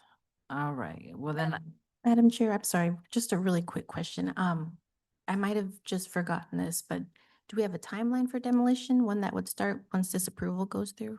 Yeah, absolutely. So once we do get it approved, the timeline is really restricted to the archaeology, which is going to be about 8 to 10 weeks for them to conduct that study that basically says there's nothing there, and then we can proceed. So we're really waiting on the archaeology report. Thank you. And will, then if they do find something, will they provide the plan that as far as where it goes? We've had stuff happen at Kenilworth, and we've had project housing that's been finding things that are historic and do not belong to us. So I just want to make sure I want to know where the plan might come from. It's such an interesting process. Thank you for the question. Yes, that is outlined in the proposal. If you'd like a board up, I can share the verbiage with you. It's super interesting. The city has a relocation program. If remains are found, that is outlined specifically in the program, and the guidelines are there. The fee that we have agreed to does not include that portion. So this is just the discovery phase. So I do want to make that clear. If anything is found, that we would be coming back with a second round of fees. But yes, that is outlined in the proposal from the archaeology group, which is a local group here in Phoenix. any other questions? And I'm sorry, one last piece, and that plan is approved. I'm not even going to attempt to announce it because I will not do it justice, but the Pueblo Grande Museum, Sovetikai, I believe is how it's pronounced, but don't hold me to it. That plan is governed by the Pueblo Grande in the city of Phoenix. Cool. All right, no other questions. I move that we approve the use of one GPA cooperative contract number 23-15 PV -02 for the job order contracting JOC for the general contractors, and select Chase Building Team as the most qualified contractor for SOQ 25-6-26 and OT school demolition for the amount not to exceed $677,413, policy DJE-R. Thank you. This is Carmen. I'll second the motion. Board Member Trujillo, Aye. Board Member Graham, Yes. Vice President Edmiston, Yes. President Ovalle. Yes, and with that, we pass. And that moves us to F1, adjourn to executive session. The governing board may recess an executive session pursuant ARS Section 38-431.03A1 for the purpose of discussion of the authorization and the elimination of positions and department reorganizations to create budget savings and increase operational efficiency based on current projected student enrollment for the 2026-2027 school year. Do I read the second one too? Yes, you do. Thank you. Okay. F3, the governing board may recess into executive session pursuant to ARS Section 38-431.03A7 for the purpose of discussion with designated legal counsel of the public body in order to consider its position and instruct the representatives regarding special bond election. And with that, we'll adjourn to our executive session, and we should be gone for about an hour or so. May we have a motion? May we have a motion? Yes, I move that we adjourn to executive session. This is Carmen. I'll second the motion. Board Member Trujillo? Aye. Board Member Graham? Yes. Vice President Edmiston? Yes. President Ovalle? Yes. And with that, we adjourn. Thank you.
Right. Thank you for your patience, everybody. We're back. This brings us to item F4, resume to regular session. The board directs staff to move forward to enact the reorganization plan discussed in executive session. Can I get a second? I second. Board Member Trujillo? Can you repeat the motion? Sorry about that. I move that the board directs staff to move forward to enact the reorganization plan discussed in executive session. Thank you. Aye. Board Member Graham? Yes. Vice President Edmiston? Yes. President Ovalle? Yes, and with that, we move forward to G1, future agenda items. Do we have any future agenda items from anybody? Madam Chair, I do have one. I'd like to do a revised board calendar with meeting details. Since our meetings have changed to 5, I think we'll just make it, have a discussion. I feel like there's some barriers that have been experienced with the meeting change and just having an overall some predictability with that, and getting the calendar approved through where we're at now, through the rest of the summer, I believe. I think it's through July. So that would be my request. Cool, okay. Got that, everybody? Cool. All right, anybody else? All right, that brings us to H1, adjournment. I move that we adjourn this meeting at 9:43 PM. Can I get a second? This is Carmen. I'll second. Board Member Trujillo? Aye. Board Member Graham? Yes. Vice President Edmiston? Yes. President Ovalle? Yes. And with that, we close. I want to thank everybody for showing up today. I want to thank the families at home for viewing and continue to follow us. April 16th is our next meeting, and I hope to see everyone.